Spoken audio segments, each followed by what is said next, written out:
podcast tonight. Welcome to Snake Talk. We'll be talking some reptiles tonight. Of course, Lori's in the house tonight again, which is good. How lucky are we? Yeah, and then, of course, Jay's on the board. Hi, guys. What's going on, guys? So, obviously, if you guys have any questions for us, hit us up in the super chats. Yes, please. It's always good to have you guys along for the ride tonight, so it'll be a good one. I wanted to do, I've got a few different topics that all, because people like to talk. I think that the thing that people enjoy, and I could be wrong, but I mean, what I hear is from the comments is like they enjoy the fact that like the nostalgia of what we've done, right? And the fact that we've been doing animals and reptiles for 35 years, and so my first topic is just like not just a reptile thing, but like obviously we've been together since we were teenagers, and so what do you think are some of the craziest things that we've done? And not like crazy, like, oh, you jumped off a cliff. I'm talking like business-wise. Like, what were some of the craziest? There's been a lot. I know. That's I know a couple ones that almost happened. It's funny that you bring this up because I don't know why. I think it's just the year of really reflection and thinking and realizing exactly, how many decades we've been alive and then together in our life, and it's just I think we're getting to the weird stage now where really. This is the weird stage. Okay. Got it. What was the rest of this? Yeah, right. That's what I'm trying because to think. at this point, where we are age wise, think about it. Okay, so if we're both in our early 50s, we've probably already lived the majority of our lives because of you know what I mean? To say even half would put us at 100, which how many people live to 100? Yeah. You know what I mean? It's kind of crazy to think that. This is where my mind's been going. Hell yeah. So crazy. that it is weird. I don't know. I don't even know how this happened. But then on the other hand, also makes me think back of our lives and all of the things, and I'm like, I guess it's right, even though some things feel like everything feels no more than 10 years away, no matter what it is. No, but then you add all the things and it's that's not even possible that all of that could fit in 10 or 15 Well, I think years. we were talking the other day about something and we realized that it was before Noah was even born. I do that all the time with him. I'm saying stuff and he's like, I don't remember. I'm like, oh my God, yeah, you weren't around. That was 10 years before you were here. Yeah, I feel like he's just always been there. It's weird. I think it's weird for us because we have, a daughter that's 8 years younger. So older, I meant. And so you almost think he was. That around. was our kid, right? That's when our kid thing started, but yet he wasn't there was 8 for years later, which is wild. That's a gap. But I think that statistically, most people are the most successful in their 40s and 50s. Right. That's statistically, Now there's the outliers in their 20s that are Bitcoin. Oh, yeah. As a matter of fact, I didn't watch a video, but I wanted to. It was one of the great titles. Did they hit you? And I think it was actually a Logan Paul. We had just been talking before we were on the podcast.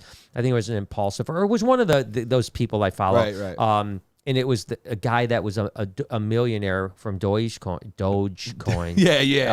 And of course it fell off. You know what I mean? It went from everyone it wanted went from 11 cents to now it's 0.08 cents. Oh, okay. So you rode that and you either so he rode it up to became a millionaire, and then now he's worth probably 50 grand if he's lucky, 10 That's grand, rough, something man. like that. Drop. Could you imagine? I mean, and that's the thing that's so crazy. And this is again, I guess it's like the Bitcoin thing or whatever. Like the people that bought Bitcoin at $5 crushed. But then when it was 60 grand a Bitcoin, they were probably like, man, I should just hang on to this because it's gonna be 100 grand. When Isn't it turned, now it's back down to 19 grand. That's the gamble, and that's what you do. And that was what the guy that I was telling you before that I was listening to a podcast, and he had sold a something $55 million in Ethereum, NFT, right? And he had said, he goes, every day I would look at my bank account, and he goes, not every day, he goes, like in an hour, I'd be up $1 million, and then I'd be down $4 million, and he said it was just so hard. He goes, that's why he sold the Ethereum, is because he was like, it was so hard. He goes, when he did the 55 million. It was $1,800. He goes, then it went up to $4,000. Now he had already sold it, but he said he bought a bunch of positions back in Ethereum. And he goes, so I wrote it up to $4,000. And he's like, I'm the smartest guy in the world. He goes, now I'm right back to where I began at $1,900. You know, so it's got to know when to get out. And that's what's difficult, right? Is you never know what's going to happen as far as getting out. But again, you guys, if anyone has any super chats, I see the first one just came in. If you guys have any questions for us, please answer. Well, like I said, I want to continue to talk about some nostalgia stuff, like some of the craziest things we've done. Let's hit this first super, and then we'll move on to that. Tegu King says, "How's everyone doing today? What's everyone's favorite Diamondback morph? Ooh. I've got some baby caramel albinos about to be born, and I'm super excited." That's really cool. I don't know if Lori really even knows any of the Diamondback morphs. I don't think I do. Yeah, they're really, they're all Western Diamondback. I don't think there's any, if there's any Eastern, there's not many Easterns, but the Aatrox, which is the Western Diamondback, has a pretty wide variety. I would say, let's punch up. For my favorite is probably Bubblegum Western Diamondback. Is it pink? Yeah. Is it almost like a pastel pink hog? Yeah, it's super cool. Oh, yeah, dude. So, I can kind of get an idea of. Speaking of, I have one of my girls that is huge. Pastel and pinks? in shed to lay. So you can go like that one, like this one here? No, the one to your right. This one. Yeah, I mean, just look at how beautiful that is. Now, was in that the a picture? I thought it was a hognose. Yeah, no, that's definitely that's a Diamondback. And then I think the other one you can go is like you could just look up melanistic. I really like melanistics. The as well. do you remember when we were at Crocodile Kyle's? Did he have that? Was that a leucistic Diamondback? No, that was a cottonmouth. Cottonmouth, Yeah, okay. Cottonmouth, yeah. Okay. Melanistic, yeah. And these are just random that Wow. pop up in the wild. People find them, or I don't really know the history of like where There you all the go. things. Yeah, but there you That's go. I mean, cool. there's With that all albinos, black there's one? bubblegums, there's blacks there, And then there's normal, and then right? a normal right there. But they have a bunch of other stuff. Obviously, he had talked about caramels and stuff like that. So I think that's a that looks like an albino, but it looks like a caramel. To Yeah, me. it's a little darker. Very cool. I would say melanistic. I'm going. Yeah, melanistics are cool, but I like the bubblegums. I think Bubblegum those is sick. are pretty. It's almost like a banana ball python. Yeah, in a way. but yeah, no, Aatrox are really cool. There's no doubt about that. So yeah, I often listen. I think about it all the time about like maybe I should get like a little venomous reptile room or something like that. I do think about it all the time, but I know you're really opposed to it, and I get it. I mean, I get it. It's it's always dangerous. You make one mistake. I mean, that's the hard part. I mess with venomous quite a bit, but it's on occasion, what I mean? Like once a month I'm messing with venomous. If you're doing it every day, cleaning a cage, doing this, it's just, so, we all make mistakes. I make mistakes with our non-venomous snakes all the time. Now, I would think that you would want to be more astute when you're doing and you would venomous. Yeah. But, maybe those mistakes I make with non-venomous and get bit, I wouldn't make that mistake with a venomous. Absolutely. But I remember, the guy Justin that was on Venom Hunters with me. I can't remember what kind of snake it was, but he had some really bad snake. I mean, like a really venomous snake, like no antivenin, and like 98% fatalities rate on the bite. And I remember this is when we were actually, Venom Hunters was airing, so we weren't filming. And at that time, we were talking quite a bit, via text message and stuff like that. And he made the mistake of literally putting his hand on top of a screen, and it bit him through the screen. And he called Ed Chapman, who had, of course, been around forever. And he told me, Ed was like, just stay on the phone with me for the next 5 minutes. Let me know what you're feeling. Do you feel any pain? Do you feel any this, that, blah, blah? And he was like, after 5 minutes, Ed was like, yeah, thankfully you just got a dry bite. He said, because the downside is if you got bit, you probably were dying. Yeah, I would have listened to you die on the phone. Yeah, he's much, like, there's literally no antivenin. There's, 95% mortality rate on these bites. And that was a guy that kept a lot of venomous snakes for a long time. And he just made a mistake of setting his hand for 1 second on top of a screen, and the thing came through and bit him through the screen. So, and that's the thing. Like people will make that thing. Well, he's an idiot, and I would never. But like you said, the reality is when you're living every single day to day, like that is like I'm sure like the longer you keep it, the more that average of you probably getting bit is going to be because of life. And I've seen stuff, it with a lot of my friends that keep venomous. Like when they first start, they're using hooks on everything. Yeah. And then all of a sudden they start picking the hide box up without a hook, You get a little complacent. And you just go like, I picked up that hide box with that hook 100,000 times. It's never struck. So now I can just pick it up. And I know that's what happened to my friend that works at the St. Louis Zoo.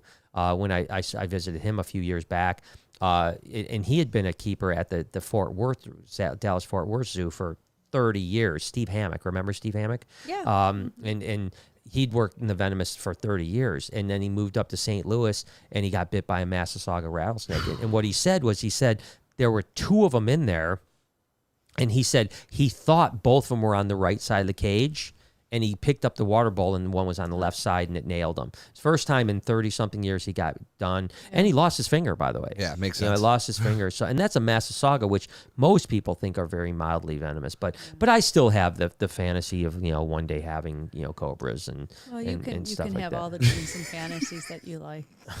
That's good. Yeah. This is a weird question. How many people do you know that keep venomous snakes that haven't been bit? I think it is, so. I think the question for long times, I guess. Yeah, I think that's the question: is how many people do I know that has kept venomous snakes for long periods of time? And I would say none. Every single one of them has been bitten. Whether now Robbie Kesey is an exception. Now he did get bit, but it was dry bite. Yeah, but it still is a bit. Like, that's what I'm saying. And that was a gaboon viper, by the way. That would have been a really bad bite. So 100% it counts as a bite. He got lucky that it was a dry bite, but. Yeah, and but no, everyone. It's just like, remember when we visited Australia? Everybody, because everyone in Australia, there's very few non-venomous keepers in Australia because they have so many venomous snakes. So many, so almost everybody that keeps reptiles keeps venomous snakes and non-venomous. You don't even have to keep reptiles; they're just in your yard at that point. Pretty much. I don't think, with the exception of the K brothers, Troy and Denver. I think they were the only people I had ever visited in Australia with a collection of snakes that didn't keep venomous. Wow. Every other collection I had ever visited at least kept some venomous snakes, and every one of them got bit. Peter Birch got bit 5 times, 3 times by death adder. You know what I mean? So I mean, everybody has been bitten. It's just a matter of time. It's just like you said. It's just the way it is. Animals are animals. Just like I told you last weekend. So we raised those mangroves up from babies. Yeah. And I've been taking care of them for like a year now by myself. And never a problem. Like honestly, like at first, obviously, I was more careful, and then I'm like, okay, they're fine, and I'm lifting up whatever. I don't know what the hell was going on last weekend. I got lit up by 2 different ones. Never even like moved anything before, but bit the shit out of me, like out of nowhere. And I'm like, what the hell? Like it just took me off guard because you know why? They had never done that before. Do you know what I was just thinking? Like if we wanted to like ever get rid of Lori, we could always put a baby black mamba in a house snake cage. Never know. They would never know the difference. I don't know what happened. I don't know. She's close to the mangrove, so the mangrove must have got her. She's allergic. Just an idea. Just food for thought. I mean, please, could you do that next week? Like we got you. You act like that's something you'd want to do. Do you remember when we were at Johnny Weigel's in Australia? And there was was the taipan out, or did he tell us a story about the taipan being out? I think he just told us the story. He had, in his basement of his house, he kept little baby taipans. Inland story, yeah. Yeah, and he had said like one day he was like just cleaning, and he like picked up some bowls, didn't even know the snake was out, and the snake was just there. Well, it's so scary, right? That's part of it too. And that's a coastal taipan. You know the same thing when you work with so many stuff, and especially baby, like stuff gets out, things just happen. Yeah, and that's the thing that's scary about venomous. I mean, listen, we have a friend that's Jay. You know, there's a YouTube friend of ours that keeps venomous snakes that told us about his king cobra getting in his bathroom wall. Could you imagine? I could imagine. Like that's the kind. I mean, honestly, but it was. He didn't know it was in the wall. He just knew it was out in the house. We should get a new bathroom. But then there was a hole in the wall, and when they tore the wall out, sure enough, he was in the thing. So not good. We won't say. Who no, it is, but it's like it goes back to like the there's no old wingsuiters. You know what I mean? Right, There's no old free climbers. You know exactly. Yeah. No, that's true. That's true. Arturo says, "Sup, fam? Happy Saturday. How about a fish room instead?" Instead of the reptile venom room. Yes. Did we get the Arturo? Yeah. Did we get the one on top of that? The Spotify? Oh no, I didn't. But I will read. Actually, that. yeah. I'm sorry. I guess it knocked me down. Yeah, a little bit. I think we missed a couple. So yeah, go ahead. Well, let's get to him after we get through these ones. Sweet. So we got Don says, I want to build a larger version of Salt and Pepper's enclosure. To house a fly river with a caiman lizard. Smart. Can you think of any problems with this pair? I don't know if the pair is good, but that sounds cool. I don't think that's a very good question. I've never. Yeah, obviously different regions of the world. We got South America and Australia, New Guinea, Papua New Guinea. So you have obviously different, but they're very similar climates. Yeah. I don't think obviously the Cayman. the Fly River is never going to come out of the water. Yeah, and the Fly River would never hurt the Cayman lizard. But would the Cayman lizard hurt the Fly River? Would the Cayman lizard nip on the Fly River? And they do go in the water. It's hard to say. I mean, I shouldn't say the Fly River won't, because they get a little aggressive, territorial. Really? That's why you can't keep two together. You sometimes can't even keep pairs together because the males will beat the females up or vice versa. They don't come out of the water, though. They don't come out of the water except to lay eggs. So that's cool. But Cayman lizards do go in the water. They love to swim. Speaking of turtles, sorry, I just remembered. I found my first turtle at the lake the other day. You too. did? Yes. You mean little painted turtle? Yeah, it was like this big. Okay, that's awesome. I was cutting the longer grass, and all of a sudden I saw a rock, and I was like, "Oh, that's not a rock." Hey. That's awesome. Oh, that's great. Yeah, that's cool. That's cool. That's cool. I love the nature up there. Manny, you throw in 79 cents just for some love. We appreciate you. 79 euro, actually. Euros. That's like $1,000. Like $1.50 or something. If I do see a super chat from you, I will read it. Lee says, "Hey guys, I never get to catch you live. I always listen on Spotify. Nothing's been uploaded since March. Yeah. What's up with that? You guys are awesome." And Lee, I'm sorry. We really, I'm trying to figure out who can do that for us. It's as we're building like our team out, and obviously now we've got more people working with us on social, right. and I've made mention before that I really would like to try to do a couple other things as well. Like I want to launch a Spanish channel with Spanish dub. Stuff. Much like. Are you taking up Spanish? Yeah, you haven't heard of Espanol. But I'm just following kind of in Jimmy, Mr. Beast's foot in that sense. But I think there's and Miguel's done very well too. No, seriously, Miguel's done very well, and I don't know that Miguel. He's fluent. But I'm not even sure that Miguel is doing his Spanish channel anymore. I'm not sure if he is, but I know he's going to Mexico and doing very well with reptiles. Reptiles are growing, and you got to remember, it's not just Mexico. It's South America. I think it's like one of the second or third largest growing demos speaking in the world. So you've got South America, you've got obviously Spain, you've got there's a lot of places that speak Spanish. Now there might be slightly different dialects, but they're all Spanish. But my point is that I'd like to do that. I do want to do a React channel with me and Noah, Noah and I. But my point is, right now we're kind of at max capacity when it comes to, and so Noah used to upload the podcast to Spotify and Apple Podcasts and all that stuff, and he's just slammed working on edits on the videos now that Jay edits and then Noah edits and we work so much harder, full time for everybody. We work so much harder on the edits on the videos these days, in the amount of time that they're both putting in. Most people don't appreciate how many hours and how much time goes into just one video. Video, is that 8 to 15 usually 8 to 12 minutes. But it was funny, like the other day we did the Jurassic World one, and Noah had mentioned that was the first time we in this new format that we went from filming to posting within 24 hours. That normally doesn't happen. So we literally filmed, edited, really? And posted within 24 hours. Wow. Which is almost impossible to do with the new format because but I guess you had to do difficult. it before the movie came out. Well, we didn't have to. It just kind of worked out. It worked great. It just worked out that it was the best timing to do it, and which, by the way, anyone that hasn't seen Jurassic You're World, messing up. And listen, I haven't. It's so good, Lori. Listen out. I've watched it 5 times. No joke. I would literally go back many times. You went to the movies 5 times, Jay? No, the actual movie. My bad. I thought you meant our vlog. I was like, I've watched it 5 times. Has Laura, you watched that vlog yet or no? It's so good. You should watch that. But and by the way, we didn't get paid to do like any kind of brand deals with Universal. They just reached out to us, asked if we wanted to go to the premiere, and we were already planning on doing a video on Jurassic World before that even happened. Dropped off a bunch of free stuff. That was super cool. Yeah, we got stuffed animals and shirts and water bottles and magnets and all kinds of other stuff. And so but it wasn't a paid thing. It wasn't like they paid us to do anything. I mean, we did obviously get a bunch of free stuff, but we literally, Jay and I for weeks we've had it. We've been talking about like, hey, we need to do something on Jurassic World Dominion. See, look there you go again. We said that. Putting it out into the universe. And then I couldn't believe it. Because they literally just reached out to us because they were doing local businesses. Yeah. So what better place? Yeah. But the guy was really cool afterwards. He was like, yeah, we're trying to think of like, it was so good to work with you guys. How could we do it again? Yeah, how could we do it again? Awesome. And another anytime, let me know. And I was like, yeah, I'm a huge movie guy. So that's what he said. He goes, maybe there'll be like a new, Teenage Mutant Ninja Turtle movie or something like that. Yeah, I'm dude. Like, that'd be dope, but we'll see. We'll see. I mean, obviously it doesn't make sense for you know, like Thor or something like that. You know, you never know, dude. Make it work. We got Jake upstairs. We could dress him up. Yeah, exactly. Although that movie looks really good too. The new Thor movie that's coming out looks really good. Go ahead. Manny says, "Hi guys." Now we're back. We already hit that. My bad. No, I didn't answer anything about that. That was the.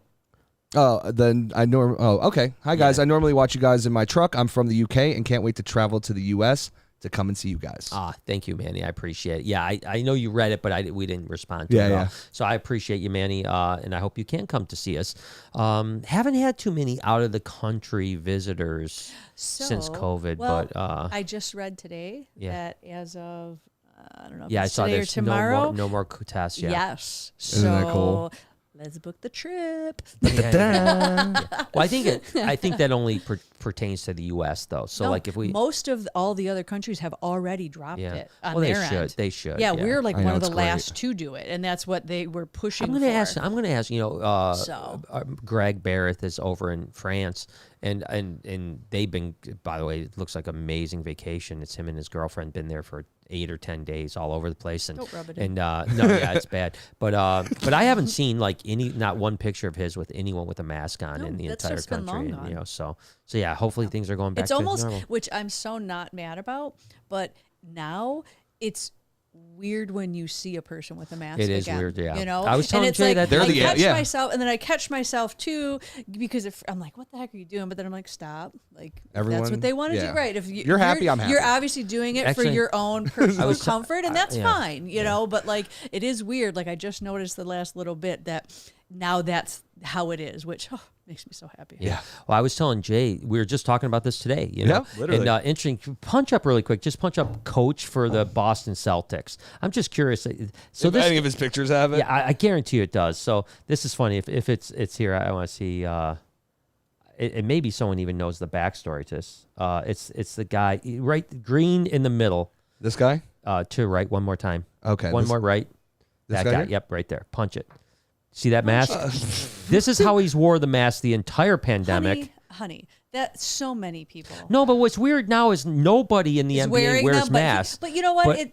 Does he have a beard? Because I feel like that's part of like. I just think it's. I told Jay I'd love to know if there's a backstory to this because I wonder if it's a superstition thing. He never has it. Like even back in the when people had to wear masks, he always wore it like this. And now sports he continues that's to huge. Yes, if they're doing good on a track, saying. And that's what he's gonna wear that. To the end, because nobody wears them. I mean, no other coaches, no other players, no like people in the audience. I mean, so it's not mandated at all. He could have like a really bad beard cut too. Yeah, it's hard to say.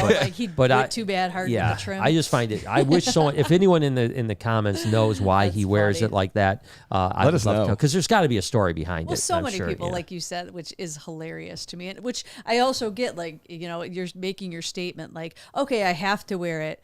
But this is how I'm gonna wear it. But like I said, with him, there's not. They don't even have to wear them. So I don't know, but even when they did have to wear them, he always wore it that way. Like, I mean, because it was funny because everyone had masks on and his masks were always on. And I was like, what is this all about? But then now it's funny to still see him with it, Stevie Z's Reptiles through Super Chat. I don't see a comment. The only comment I see says, "Where do you write your messages in the Super Chat?" So if you get to it, we'll read it for you, brother. Thanks. Becky Gallant showing some love says, "Always send in love." Thank you, Becky. I appreciate you. And Lee came back. This was the one that said, about the stuff not being on Spotify. Says, all good, totally understandable. You guys rock, and I appreciate all you guys do. I'll catch up on the pod on YouTube soon. Yeah, I appreciate it. And like I said, we do want to get them back on Spotify. But now that being said, it takes time and energy to do it, and you make $0, right? Like Spotify doesn't pay you. Apple Podcast doesn't pay you. None of the podcasting sites pay per listen or anything like that. So I mean, we're doing it just so that people can listen to it. Right? Yeah, and we want that. We want you to be able to do it. It's not like we have to make money on everything we do. But I'm just saying, like right now, it's impossible for any of us to have the time to actually do it. But I hope that we can. Again, we want to continue to grow the team and do more things and we're working on it. Yeah, we just wish there was more hours. I wish there was more hours and more people. I mean, we need more Jays and we need more Noahs, you know what I mean? And we need more Stephs. A couple. We need, I think one's plenty. No, I know it is, but we need more. And that's all right, because there's lots of people out there that want to work, but they just don't work very good. Yeah, we need people that are go-getters. You know? Yeah. And in that world, the production side world is you have to be a go-getter. You know? And you got to be hyped about it. You should be hyped holding a light. You know what I'm saying? Yeah. That's how the whole world is. Do this. I'm gonna do it. And you're gonna do it great. Yeah. I'm gonna be the best light holder in the world. Yeah, look at me go. Exactly. That's how it goes. Roberta says, still have a picky eater ball python. Should I try taking him out of his enclosure and try? He was on rats, then went on mice, and now nothing. Ugh. So, I mean, really, when you take them out, there's probably less of a chance of it eating, right? You know, I mean, that's not to say don't try, because try anything. I would say if you can find ARS rats, or African software rats. You got to go right back to the basics on that. There's so many factors here. What size cage do you have?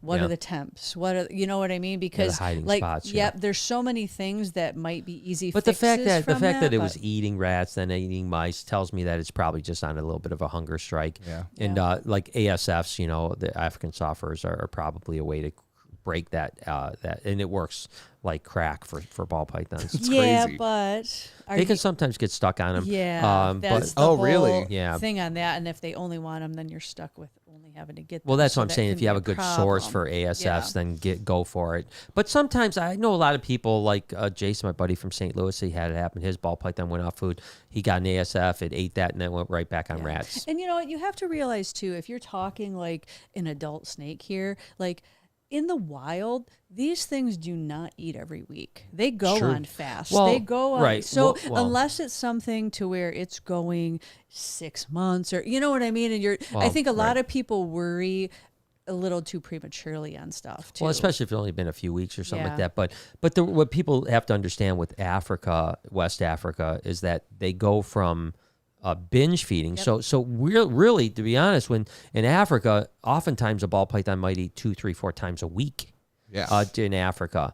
And then go 6 months without food, because there's a wet season, there's a monsoon season and a dry season. So during the monsoon season, number one, you have lots of growth of food for rodents. Number two, you have the burrows that they're in are often flooded, so they're out running around more. Probably breeding season for the rodents. The rodents are and then you get into the dry season, and then there's everything stops producing, and like a rodent, most people probably don't realize that a rodent cycle is 21 days, right? From baby to baby can be 21 days. And if they are out of water for 1 day, they will skip an entire cycle. Oh, we know. So if you go 1 day in a drought situation, so in Africa they might go 4 months with a drought situation where rodents are hardly getting just enough water to survive, but not enough to produce. So then there's no food. So from a evolutionary standpoint, ball pythons have been made to go months and months without food and reserve fat. And then that's why I say they're binge feeders. And that's why we do food cycle when we breed snakes. Mm-hmm.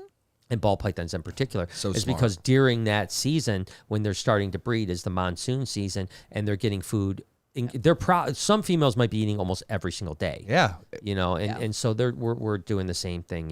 It's nature, and that's the thing. And sometimes people just don't realize. They take pets as pets, and it's not a dog or a cat. It's not a whatever. You know what I mean? So I think that we get that a lot, where people just freak out and are like, "Oh my gosh," when the reality is, hold on, it's okay, and no, 100%, yeah. But if you have any questions, you can reach out to us anytime. Mama Tomsky says, hi, Jay, Lori, and Brian. Savannah did a live with Chris and Gabby representing Animal Con USA, and everyone needs a little Jay and Noah. Facts. Thanks, Mom. Yeah, and thank you, Savannah, Chris, and Gabby. They reached out to me and said they were going to do that. I saw Jeremy Turgeon just did a nice post as well. Awesome. So we appreciate everyone starting to absolutely promote Animal Con and get out there. So we can all have a good time. It's starting to pick up. Get it out there and let the people know, hey, we're going to have a great time, and if you want to be a part of it, come on. And that's the you thing. Can there's see and meet everybody. And be there's involved. nowhere there's never been anywhere in the world where you can go and see 100 creators of the status that we have. Yep. In one place, and listen, there's going to be, I hope that by the time we're done, we'll have another 30, 40, 50 creators by the time we actually launch or have the event. And I think next year we could have 200 creators. Oh, absolutely. That's the thing is I know I said it last time, but I'll say it again, is right now, like if you're thinking about it or whatever, I recommend getting on it, buying your tickets, reserving your spot. Because the reality is, I think a lot of people are waiting last minute, and there are limits. Yeah. And then when those tickets are done, there won't be any more. Right. So there's a high probability if you wait too long, you're going to miss out on this first year, which, you know, then you're going to have to wait till next year. The first year will always be special because it's the first year. You know, like think of any of the first reptile shows, of any of the, you know what I mean? And I think that goes back to what I was going to, you know, another topic I was going to talk about was just how, you know, the nostalgia. I mean, what do you think the top 5 shows that we've been to were? You know, like, what do you think? I mean, what are you rating? I mean, just like I'm not talking about business wise. I'm talking about like enjoyment, overall experience. Like, like, you know, like what were the 5 shows that stuck out to you that were like, wow, that was such an amazing experience? I mean, obviously the first Orlando show. Yeah, first Orlando because that was incredible. The biggest, craziest thing that had ever happened for us, anyways, and for I think for the entire hobby. So and it was so to think about it back, like it was so crazy and so chaos, like packed in that it was at a Howard Johnson's hotel, the hotel thing, yes, and it was like honestly, nobody could see everything because there were so many people. You were like pushing to even get to the tables. Yeah, the tables were like 5 people deep. Yeah. It was insane, but it was like I said, it was just the experience, like to have been there and to do whatever, and that was the first one, and we didn't even vend at it. We were just we flew down to coming be a part to see of it, and then the second one is when we got tables and did it, and that's when they moved to the Twin Towers right across the parking lot. You know, that was epic. Like, I mean, really. I thought the first St. Louis show that me and you ever went to, I think it might have even been the first show we ever went to together. Remember, we flew that, and weirdly enough, that was the first. We were still dating. Is that what you're talking about? Yeah, that was ironically enough. I think I have a couple of pictures of. There's a was picture one of our us on a first balcony. Trip, at the hotel. I gotta see these. Balcony.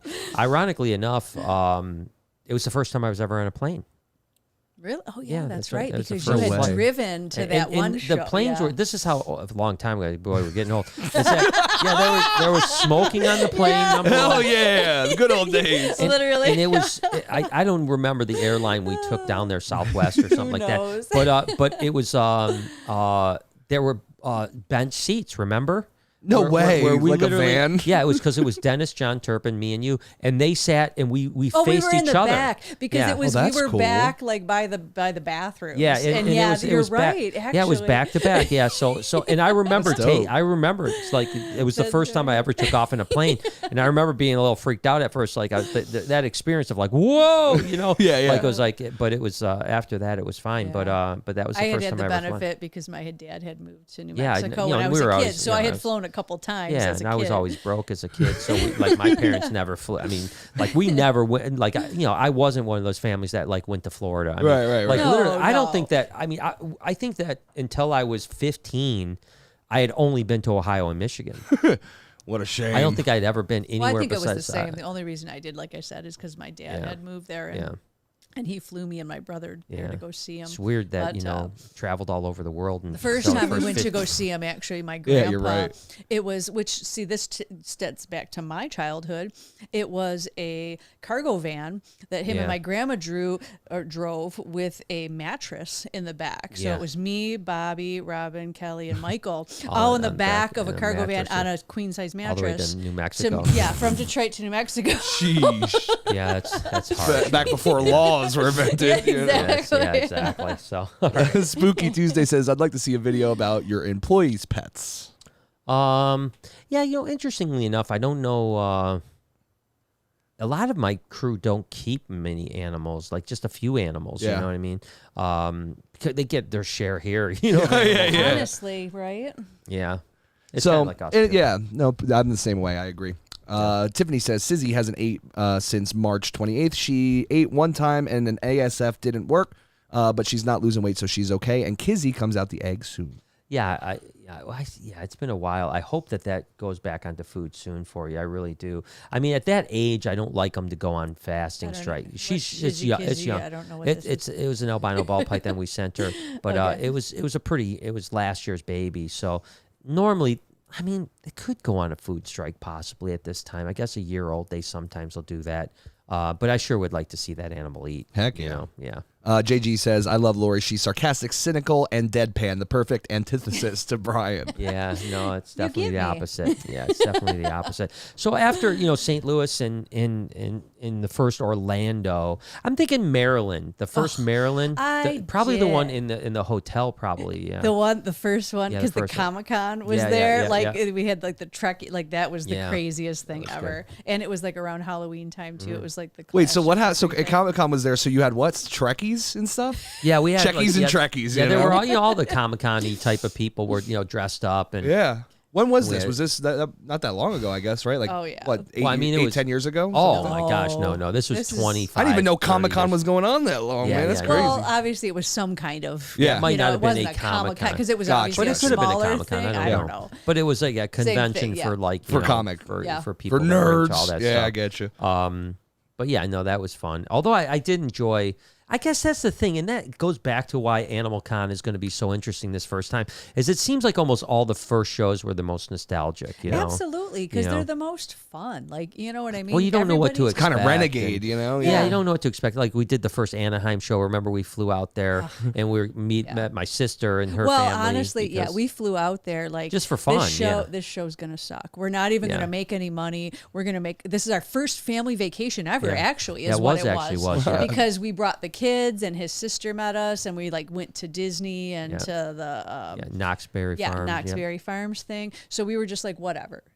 If we make anything, we're fine. Right. And it turned out to be a great show. Yeah, it really did. Yeah, we sold the crap out of stuff. So it was even better. It was like an awesome vacation, awesome Get some show. money back. But it's the thing that stinks a lot of times is that this is what happens, is that the early shows, they do like a small knockdown version, and then it goes so well that it loses it. They go to a convention center, and it kind of loses what made the show so interesting. Right. Like obviously the Howard Johnson was amazing, but even when they moved to the Twin Towers, it was still like in a hotel. It's very much like Tinley Park, right? Yeah. Where it's like the hotel, everything's and the convention's there. right there, and that's what makes I think Tinley so special. I think it's probably the most special show in the country right now as far as like big shows. Yeah, because you literally stay in the same hotel. Yeah, I mean, at the conventions that you don't have to leave to go back to your hotel. It's the same thing. I remember the first Tinley as well. That was amazing, and that builds more community, right? Because everyone's stuck together. It's like rather than people leaving and then you don't meet up. And that's kind of for me, the feels and the fun part was when those kind of things where it was more of a close knit community where literally like everybody knew everybody pretty much liked everybody. Like even if you weren't best friends, everybody still just hung out and got along, and it was always a good time. Everybody's laughing about, oh my God, did you see Pete? Yeah, you saw that TV fly out the window? Yeah, like you know what I mean? It was always like. Yeah, I think it was probably a good 8 or 10 years at least into the early days of reptile shows that you start getting clicks. Yes. And I kind of remember that because I remember us being in Daytona. And like we always had like 30 people that would go out with us, like we had like a 30 people party, and it always sucked getting food because it was like it took 2 hour wait. When you have that many people. And then I remember the first Daytona when we were like, oh, all our friends are getting together, go out to dinner, and then they're like, oh no, we're just gonna go out on our own. These 6 people, these two, and it turned our 30-person group turned into like 8 people. Wow. And after that, all those other 20-something people turned into these little cliques, and oftentimes those were the people that turned out to be like our haters in the future. That talk crap about us, and it was like, but for 8 years we hung out like constantly. We rubbed elbows. We were like family, and we never did, like it was just a weird thing, and that was a bummer. That's how it happens, But I think that's just how stuff goes with that, because basically, when you're talking a thing like that where it's based on growing and selling what Success you're producing and this and that, then it gets to a point to where now there's so many options for people. What do people do?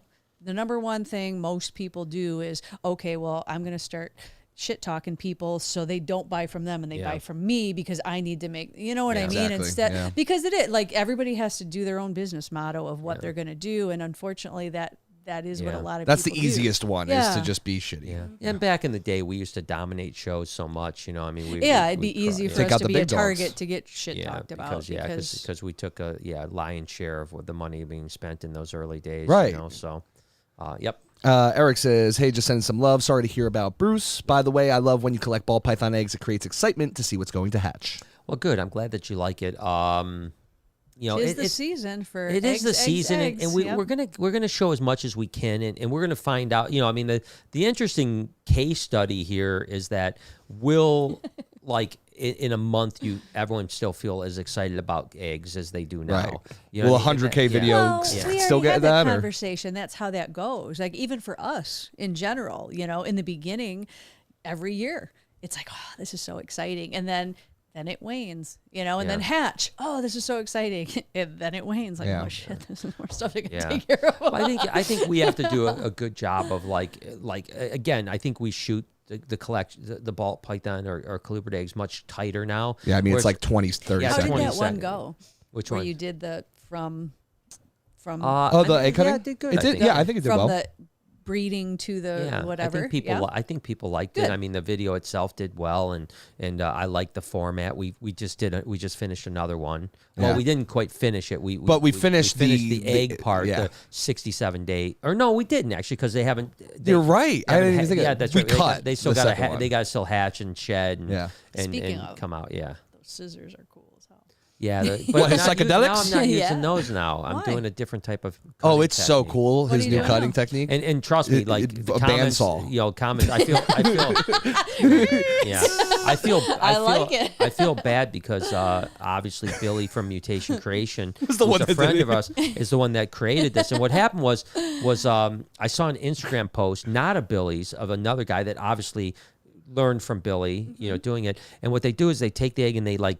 Pinch it. You pinch the top. It does two things. Happens the actual veins drop off the top, and then you just cut one line and then you spread it. And as you're explaining it, I'm seeing it like it 100% makes sense. It's so good, Laura. Laura. That's great. Better. But this time I used like paper scissors, you know, because that's all I had. so the eggs like flopping. No, and it's cutting. Like, it wasn't that bad. But then your teeth, you're like. No, it wasn't that bad. But I did just order like some like barber scissors. Nice. Oh, that's what those are for. I saw some fancy ones. Yeah, nice. Amazon. I was like, oh God, what's he cutting now? I thought you were gonna do. I thought you were gonna do hair. Apparently, I have not, and I feel bad. I mean, I love Billy and I love all his stuff, and I follow him mainly on Instagram. But you know, I don't have the time to watch a lot of YouTube videos in the reptile world. When I do watch YouTube videos, I'm usually trying to learn something not in the reptile world, but outside the reptile world. Whether it's like an interesting guest on a podcast or like financial stuff or other YouTubers that are very big, like Eric or Preston or something like that. And so apparently he has like this big pair of gold scissors that are like really huge, and that's what he uses. Like a ribbon cutting, like ribbon cutting. I don't know. That would be dope. That would be dope. Let's cut the egg. Yeah, I don't know. I'm not sure, but that just gave me a great idea for a thumbnail, dude. Yeah. I gave me a great idea for a video. Will it cut? I did actually see a thumbnail from Billy though, like last year, where he had like this ginormous pair. I mean, like obviously he didn't cut the eggs with it because he could have cut, you know, like half his table with the size of the scissors. But I just had never seen him use that technique because I haven't. I just haven't watched the egg cutting videos. So I apologize to Billy because he's a great guy and I love him to death. And I apologize that I didn't give him the proper credit. And I think it was Chris Hardwick that I saw on Instagram. Okay. I think that's who I saw, and I think that was. Well, that's all you can do. Like, and you're making up for it now. But like, obviously, you're going to credit the thing you saw. Not, you know what I mean. Well, in the video, I just said, "Hey, I saw someone on Instagram. I can't even remember." And I think that I'm almost positive it was Chris Hardwick that I saw. Now that I remember it, but apparently Billy is the one that started the process, and it's cool. It's good a good job, shot. Billy. Yeah. Yeah. So good it's thinking. cool. Yeah. Tori says, "Is podcast audio still getting uploaded?" I'm guessing for Spotify. Yeah. So we talked about it a little bit earlier. Right now, it's not, just because we don't have the man hours for someone to upload it. So it's been like, since March, since we haven't uploaded to Spotify, Apple Podcast, and the likes thereof. Do we still have that intern or no? Yeah. Okay. But she's doing some other things, like she's doing some timeline stuff and so on like that. So, so yeah, we just need, someone, and it's tough because like I had mentioned on that is that like, we want people to listen on Spotify and Apple Podcast and all the likes thereof, but we don't get anything from it. So we're paying someone to do something that we make nothing back. So we're losing money by doing it on those platforms. That being said, I would like them to be on those platforms because it's just that's convenient. where people listen to some podcasts. And so I'd like to get so we will get them back up at some point. Just not sure exactly how long it's going to take. And then Mama Tomsky retracted her statement, which is great because I didn't want to talk about you anyway. Darn it, Mama Tomsky. And then you guys I can't even imagine what she said that she had to take it back. I know. It was probably something nice about me or something. She was like, never mind. I'm trying to think like if there's any other shows that were like really iconic. That I guess you know what I think was a cool show that I felt was iconic in the very beginning and then turned out to be an absolute nightmare was the CRBE. You know, the Canadian Reptile Breeders Expo. Those first couple, remember, we'd go up there, those first couple expos, and we'd be selling a corn snake here for like $25, and it'd be $100 there. Jeez. So it's like, just save everything to CRBE. And those first couple things, we were making ridiculous Which was great, money. But you also had to think, too, we were making a lot more money, but it also cost us a lot because we had to import everything in and then export it back. But it was worth it. Those first days. Because with that amount, then it was like, oh, this is nice because we're still making money even with all those extra added costs. But once it evened out, after a couple years, the prices, the prices if I'm evened selling out. this the same or cheaper than at home, why am I doing this? Yeah, and then we're losing money because we're literally exporting and importing animals. But the part I loved the most was that the fact that it was like all animal, and so there was like dogs and cats, and like all other kinds of animals. Yeah, no, it's cool. And we've been in, like, obviously I went even when we stopped vending, because I think we vended for about 4 years. The last year we vended, number one, prices were down to the point where some things were cheaper than that they were here, and then we got detained at the border for frickin' 6 hours. 6 hours, and it was funny because that's there's one of the memories, nostalgia. Yeah. What was interesting because I mean, obviously someone like tipped off the border control, like we were somehow smuggling something or something like that. Because what happened was we were exporting the animals, but we drove our setup there, right? And they were giving us problems over our shirts. Well, these shirts were made in Taiwan, right? Yeah, our broker, every shirt's made in Taiwan. No. This is what happened is that you had to have a broker to get the shirts in. Right. And the shirts were like, let's say the shirts were from Taiwan, but there was like 3 shirts from like Colombia. And they're like, well, these shirts aren't all from Taiwan. And it's like, what difference does it make? We had 200 shirts. And they're all like, that's so weird. With our stuff on it. It's not like we're taking stuff from there, bringing it back. Like it all has our stuff. The guys are just so literally like they first pull us aside immediately. Crazy. Like as soon as we go to the border, they pull us aside. We drive into the little thing. We wait for like an hour. They don't even say anything to us. Then they say they want to X-ray the car in the trailer, and so we go and we X-ray the first time. So we X-ray the car and trailer. Then we park, wait like an hour. Then they take all the stuff out. They take everything out of everything, right? All over the place. Afterwards, they make me put it back in. Of course, yeah. Then they X-ray the car again. No. And then they make me take everything out. What the heck? They make me take everything out. Then this is the hard part. Was like, we declared how much money we made because it was like 30 grand or something like that, like 30 something $1,000. And they're like, they took me and Lori into this room, and they said, we're going to count this money, and if you aren't right about the dollar amount, we're confiscating your money. And I was like, well, how much off are we talking here? Like, I mean, like I counted the money and I declared it, but maybe I miscounted by a couple $100, you know? Right. And the guy was like, well, if it's just a couple $100, I'm not worrying about it. But if there's 50,000, you said 30, we're confiscating it. And so I was really nervous as they were counting the money. And by the way, they were counting the money in front of us. Yeah. You know, and making you sweat. And so thankfully we were pretty close enough to where they weren't like upset. You know, they let us go there. But then we literally got to the border at 9:00 at night. We left the border at 3 a.m.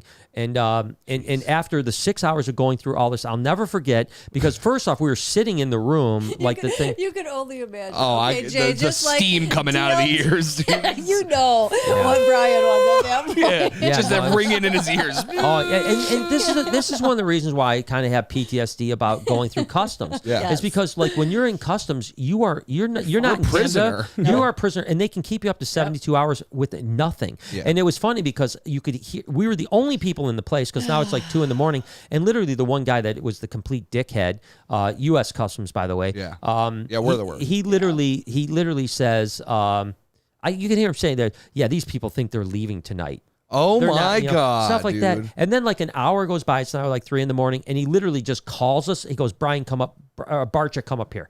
And me and Lori go up. He puts our passports on the thing and goes, I hope you learned a lesson. What? And I'm like, what's the lesson for lesson what? is that you're an a fucking asshole. Yeah, that I right? should never come to this country anymore. Yeah, that's the lesson. That we I will learned. never go through Port Huron border again. Is that where you guys were? Oh yeah. Yeah, I was a Port Huron bar, and the blue water, and literally, but the same thing. These guys were told assholes that there was a guy. It was September, right? It's always CRB is always in September. There was an old man that was sitting there that had he was driving from Toronto to Detroit to deliver pumpkins. So like a hour and 45-minute drive, like that's not that far, right? Whatever, right? But he had a load of pumpkins, a semi-loaded pumpkins, and apparently the crates that the pumpkins were in said made in Mexico. So they detained the guy because, and I remember hearing the conversation. They're like, "Well, how do we know that these didn't come from Mexico?" And he's like, "What, you thought I smuggled pumpkins from Mexico to Canada to smuggle them back?" Do they even grow pumpkins in Mexico? And he goes to do, and literally they kept the guy for like an hour and a half. No, because his crates, and then they said the same thing. Next time, make sure your crates don't say Mexico on them. He's just a truck driver. He didn't load the pumpkins. Yeah. He didn't do anything. He's just trying to get them across the border to go somewhere. Now, is this just because, like even going back to the thing with the shirts with the Taiwan or whatever, is that because you guys are a business going between no, they can do it to so anybody. like what if I had clothes in my suitcase? Are these clothes are made in Bangladesh? If you're selling something. That's what I'm wondering. That's what I'm asking. If you're selling something, you need a broker. You need to have customs paperwork. That's what back and forth because you're doing currency in. So basically, what happens is, let's say you import 200 shirts to Canada, right, and then you export 100. That means there's 100 shirts that need to be paid tax on.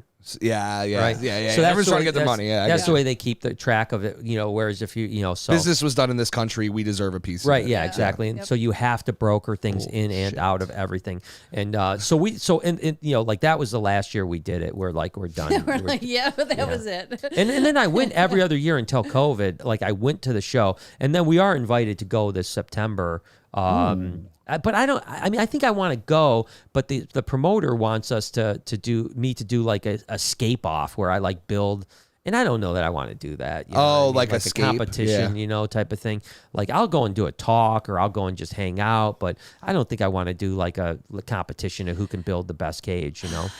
Bro. Like we already have to do enough of that. In our own just to do. We have a zoo. Shit. Like and we don't like that's like not our thing. Is we don't get paid to do that. Like it's not a competition. Yeah. So I don't know. I mean, I still I haven't been there since 2019, and I would like to go. And like I said, if we go, we'll have a good time. Of course. Great people up in Canada, obviously. I don't know. I feel that if we I don't know. I feel like if we go, we have to call Steve. Oh Grasso, yeah. And have a reunion. For 10 Bundys. Oh gosh, yeah. He's a friend of ours from New York, and he got Canada. Or Ted Danson, that's what it was. Yeah, I was like Ted Bundy. I'm whoa, I need to hear this. That's what he was called. Tim Hortons. He was like, what's Tim Hortons? Yeah, but by the way, guys, if anyone has any super chats, hit us up in the super chats. We'd love to talk to you. It helps the conversation go on. We'll answer any questions you guys have. But yeah, I think that was a fun show in the beginning. And it's an interesting thing because although the show has moved around from place to place within the venue, it's still at the same venue. You know what I mean? And that's unusual too. Like I said, most shows move from place to place. It's a really huge, cool venue though. So it makes sense. And it's right by the airport. Although we drive in, don't fix see it. the airport from the place. So and I mean, and there's been some interesting stories. Like one time he flew Pete Call in. And Pete Call wasn't there. Like he was supposed to be there Friday. He wasn't there Friday. He showed up Saturday. And what ended up happening was he got detained at the thing because he had a freaking I remember this like a 12-inch knife in his backpack. Yep. And, I remember you telling me this. And so they detained him. They strip searched him the whole shot. And then of course the other story was Bill Love with an actual loaded gun. I remember that story too. Gun. He literally got into Canada. Went through customs into Canada. He didn't get caught until he was leaving Canada with a loaded gun in his backpack, and he didn't know what was in there. It was a complete mistake, That's so rough. It was definitely so rough. Yeah, I mean, could you? So rough. Could you imagine? I did the same thing coming back from Florida to New Jersey. I accidentally with legit a box cutter in my backpack. And they never found it. They never found it. I went all the way home. What, Jay? Okay. There's a big difference between a box cutter and a loaded gun. Yeah, it's 9/11. Not after 9/11. Not after 9/11. Not after. Box cutters. is. No, there is for sure, of course. But like the look of it, like when I got home and pulled it out of my backpack, I was like, no way, dude, I could have went to jail. Noah did that with the Swiss Army knife. The last Noah time we traveled quite a bit before he got that thing caught. Yeah, then he lost his Swiss Army knife. Dang. Yeah. He took it, He went on a couple trips. Yeah, exactly. Collier Reed says, howdy, hope y'all are doing well. Love ya. Thank you, Collier. I appreciate it. And then Wicked Mittens says, what up, fam? Saw you guys talking about Marty Bates last week. I've been trying to get him to come up to the Reptarian for like ever. Yeah. Also, today is his birthday. I'm going to see y'all soon. Tell him happy birthday. And Lori loved Pied Berms. LOL. Exactly. Oh, yeah, that's right. I forgot that. No. We got to talk about Pied Berms. I have not seen Marty in forever. It's been a long, long time since we've seen Marty. But, I mean, I see his tanks still in stores. He is still Oh, yeah, he still does stuff. Marty-made tanks. Yeah, exactly. Yeah, we were at a Great Lakes Reptiles, and they had Marty-made tanks there. Yep, and a bunch of places are. I think even Keys It's Pets one of has those things, and that's the funny thing. Like, obviously, we obviously still see, like, Bob Ashley and stuff like that, but I feel like Bob Ashley and Marty like when we first met them, it was at the same time, and it was that long ago, like, so I kind of connect them. And they had that pet shop right up here, right by us. It's like at 18 in Van Dyke or something like that. They had Marty Bates, and I can never remember what his partner's name was. Weirdly enough, I think it might have been Tony or something like that. But weirdly enough, I ran into him in Arlington. He works at a zoo down in Texas. Really? No way. And he came up, but I just can't. His name just always slips my mind. Slips my mind because you know who I was thinking of actually this morning, weirdly enough, was Larry Keller. Yeah, Larry. Is he even still around? I think Larry. Last time I talked to Larry Keller, and he was Prairieland Herp. It was a few years back at Tinley. Because he was quite a bit maybe older 5, than 6. us, Oh so yeah, like, quite a bit. Yeah, I mean 5 or 6 years, and he had sold off most of his stuff at that point. But he was still messing with some stuff. Because I feel the last time that we saw him was probably one of the last Tinleys we did. Yeah, that was the last. Yeah, ago. exactly. Yeah, 5, 6 years ago, Tinley. That was the last time I saw him, and we chatted a bit. And he had sold a lot of his stuff off, and he still had some stuff, because he's a forever herper. Right. Well, and that's the thing that I think is funny. That's was kind of going in my head. Like, honestly, it's a funny story. So I was doing something and I was noticing like my nails were a little bit longer. And then like my mind just starts going, and I usually don't have long nails and stuff like that. And then for some reason, like a memory came back to an early Orlando where I had longer nails and I had them painted. So I was in the hotel, I was in the elevator, and I had like this gold kind of like metallic glitter almost? Yeah, like glittery polish. And like I remember being in the elevator with him and him giving me shit for About my your nail. nails. Like, how ugly and tacky or Oh, whatever God. it was. Because this was Larry. Like, you know what I mean? yeah. Like this is how we went back and forth. Right. And I was just like, shut up, Larry, blah, blah, blah. And it was just so weird. Like literally this morning I'm sitting on the thing and like this memory comes back to me. How I'm like, cool. holy crap. Like, I wonder where he's at or what he's up to. Yeah, I missed all Remember those guys. we called him Uncle Barney? Yeah, Uncle Barney is what we called him. Yeah, because he used to wear a purple shirt all the time. Jane was into Barney, and like, we were Uncle like, all right. Barney. Yeah, he That's was awesome. He was good, but he produced the first captive-born mandarin rat snakes in the country. Like Wow. back in the day, he had the coolest Asian rat stuff. Yep. Yeah, and as a matter of fact, the albino calico beauty we have came from him. So wow, that's awesome. So yeah, he kind of pioneered so many Asian rat snakes, and then his buddy Rex. I don't know if you remember Rex. I remember Rex. He did the first rhino rat snakes ever that produced in the country. I remember seeing them in Daytona. He brought, had a cup, and I was like, I didn't even know what they were. I was like, what? What's on that thing's nose? And then those guys, I think Rex, and there was a group of like 4 or 5 guys that were all like, the same thing, and they all worked with Asian rat snakes. That's so cool. Asian and rats they are did like, great. Porphyracia, where, they produced some of the first Porphyracia, and so they were kind of, because there's a guy named, I think it's Carl Schultz. I can't remember exactly what his name is, but over in Germany that like really pioneered. Like he even wrote, I have a book upstairs on rat snakes by him, and Larry and those guys all were connected with him, so they were getting a lot of his rat snakes. Oh, that's dope.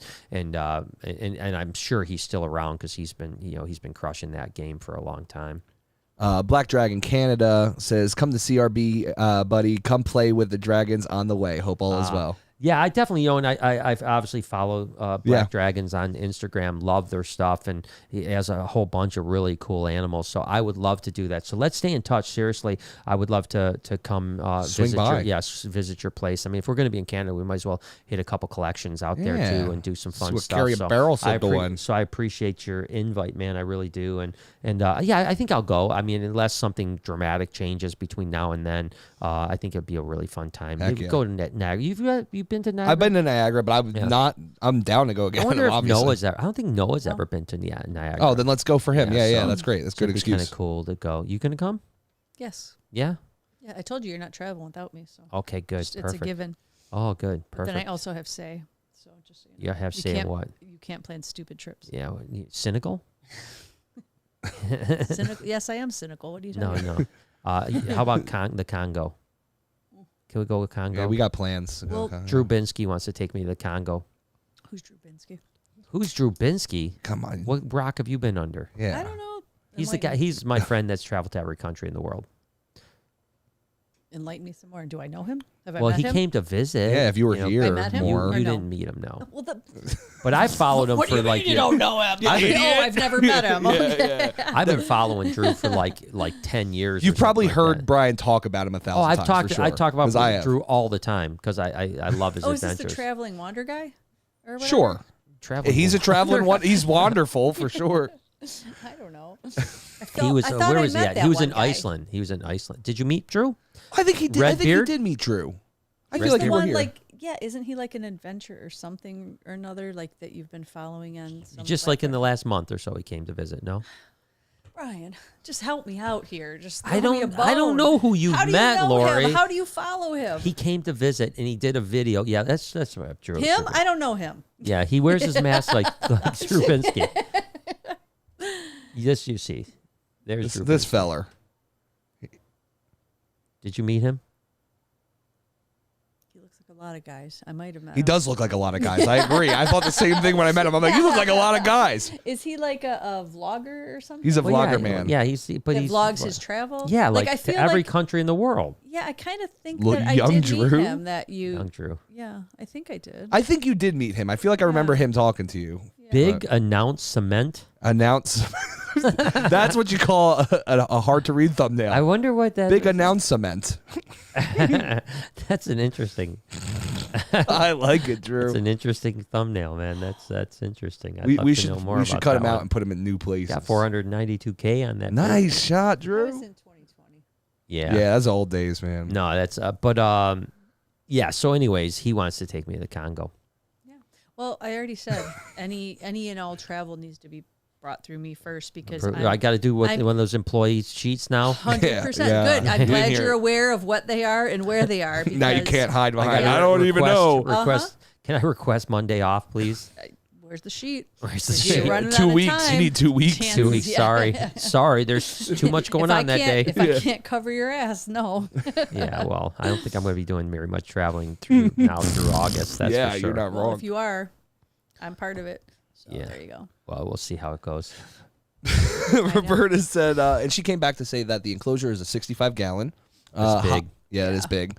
Hide on the hot and cooler side, so she's got 2 hides in there. Big water dish. Temps are about 89 on the hot side and 75 to 80 on the cool side. Love you all. Thank you. Big cage. Yeah. Big cage. I would recommend feeding in a smaller enclosure. Yeah, what you might want to try to do is just have like a secondary cage, not to move into just for feeding, but move in when it goes on a strike. So say like something like a 35-gallon or something like that. And when it's on a strike, have a nice setup for it, move it in there, and then try to feed it like a week after you've moved it. And you may see because it's 65. It's great to have that kind of space, but they usually stress when they get into big enclosures like that. You got to remember, ball pythons are like root dwellers. Like they want to feel enclosed. Yeah, they live in little holes. That's so. But probably a fantastic. All the rest. I'm sure it's a banger. Yeah. Other than that, temps and everything else sound good. But I would go something smaller for sure. Reginald says, "Hi, Brian and Lori. Is there any species from back in the day that have kind of fallen off the map, but you wish were more popular?" So many. I think a lot, yeah, right. I mean, although a lot of them have come, they've come, bit of research. Yeah, I'd say a lot of where them I laugh because people are like, "Oh my god!" I'm like, I used to have 1,000 of those. yeah. People we rode that. Remember when they first came, and then there was so many, and then they went away. Yep. Yeah, I mean that's the thing. Like in particular, colubrids. In particular, there were so many colubrids that. And they really almost became worthless at some point where you couldn't even get rid of them. You got all the Pituophis. That came and pits are went. back to being popular and that's again. what I'm saying. They kind of did the thing. You've got a lot of, like I said, like a lot of those weird and obscure rat snakes that came around and went away. I was literally just thinking of this the other day too for some reason. Oh, because I had to come up with that list of all the different things, which obviously, that was nowhere near complete. I just did whatever I could remember. But I was like in my head trying to think of back through all of the decades of what did we have back then? What did we have back then? Yeah. No, there's a ton of stuff like that. But you say the pythons and stuff too. Like remember the Bismarck ring python? I was just gonna say that. But all that, like I said, all that stuff is all that stuff is like real. I mean, now, gosh, I think macklats are like 1,000 a pair. Wow! Shut the hell up! Oh my God, you couldn't give those things away. Couldn't even give those you away. can even go back and Ashley laughs too because obviously we've had our website for a long time. I never thought of that. And so you have the back end. Yeah. You go in the back when it was like how cheap these things were. And that was our retail price. That wasn't even our wholesale price on there. I'm like, geez, how did we even stay in business when the thing was $30? Yeah. Well, that was the thing. I mean, so many of the animals now that wholesale, even retail for 150, we sell for $20. Yeah. And you were happy to get it. I remember when we were in high production, we had we were selling like yearling corn snakes for like $12. Jesus. Yearling, like albino, snows, no way. Like, you mean even morphs? You got $20-$30 into them. Yeah, because we'd have 4,000 of them on the shelf, and they'd be like now eating fuzzies. I can't even. Oh no! I can't even put that into like words, and people can't even understand those years because honestly, me even thinking about it, can't even believe the reality of those years of when we had thousands and thousands of babies. Like not even you know what I mean? When BHB had the, what was it? 1, 2, 3, 4, 12 5, rows. 6. And those rows were so long. Like, and tall. The amount of tags where I had to just buy, thousands of tags just for lay tags and tags. Like it was crazy. I mean, there would be times where I'd be here till 12 o'clock at night just collecting colubrid eggs. For it would like 8 take hours. All day it would take just like to 8 go hours. through and do lay boxes and stuff. I would spend 8 hours just doing that. Like it was crazy. It would literally sometimes take me 8 hours just to collect. And then eggs. I'd walk in the morning to like 8 hours of nothing but collecting eggs. Nothing but collecting eggs for 8 hours straight. Taller than me of all the shit that hatched. That I'm like, oh my God, like how am I going to get all this set up and where is it going to go? Literally, like the upstairs. If you took the upstairs of BHB, including the offices, we had 2 rooms that was that size just with baby racks. That's insane. That was just like completely full. Jesus. Like all just take alongs. So it's little tiny I know tubs. what you mean. Yeah. Yeah, to little and then tiny I'm just tubs. going and buying rolling racks, like everything I could find because I had nothing to put them on. No, like, it was wild. It was literally insane.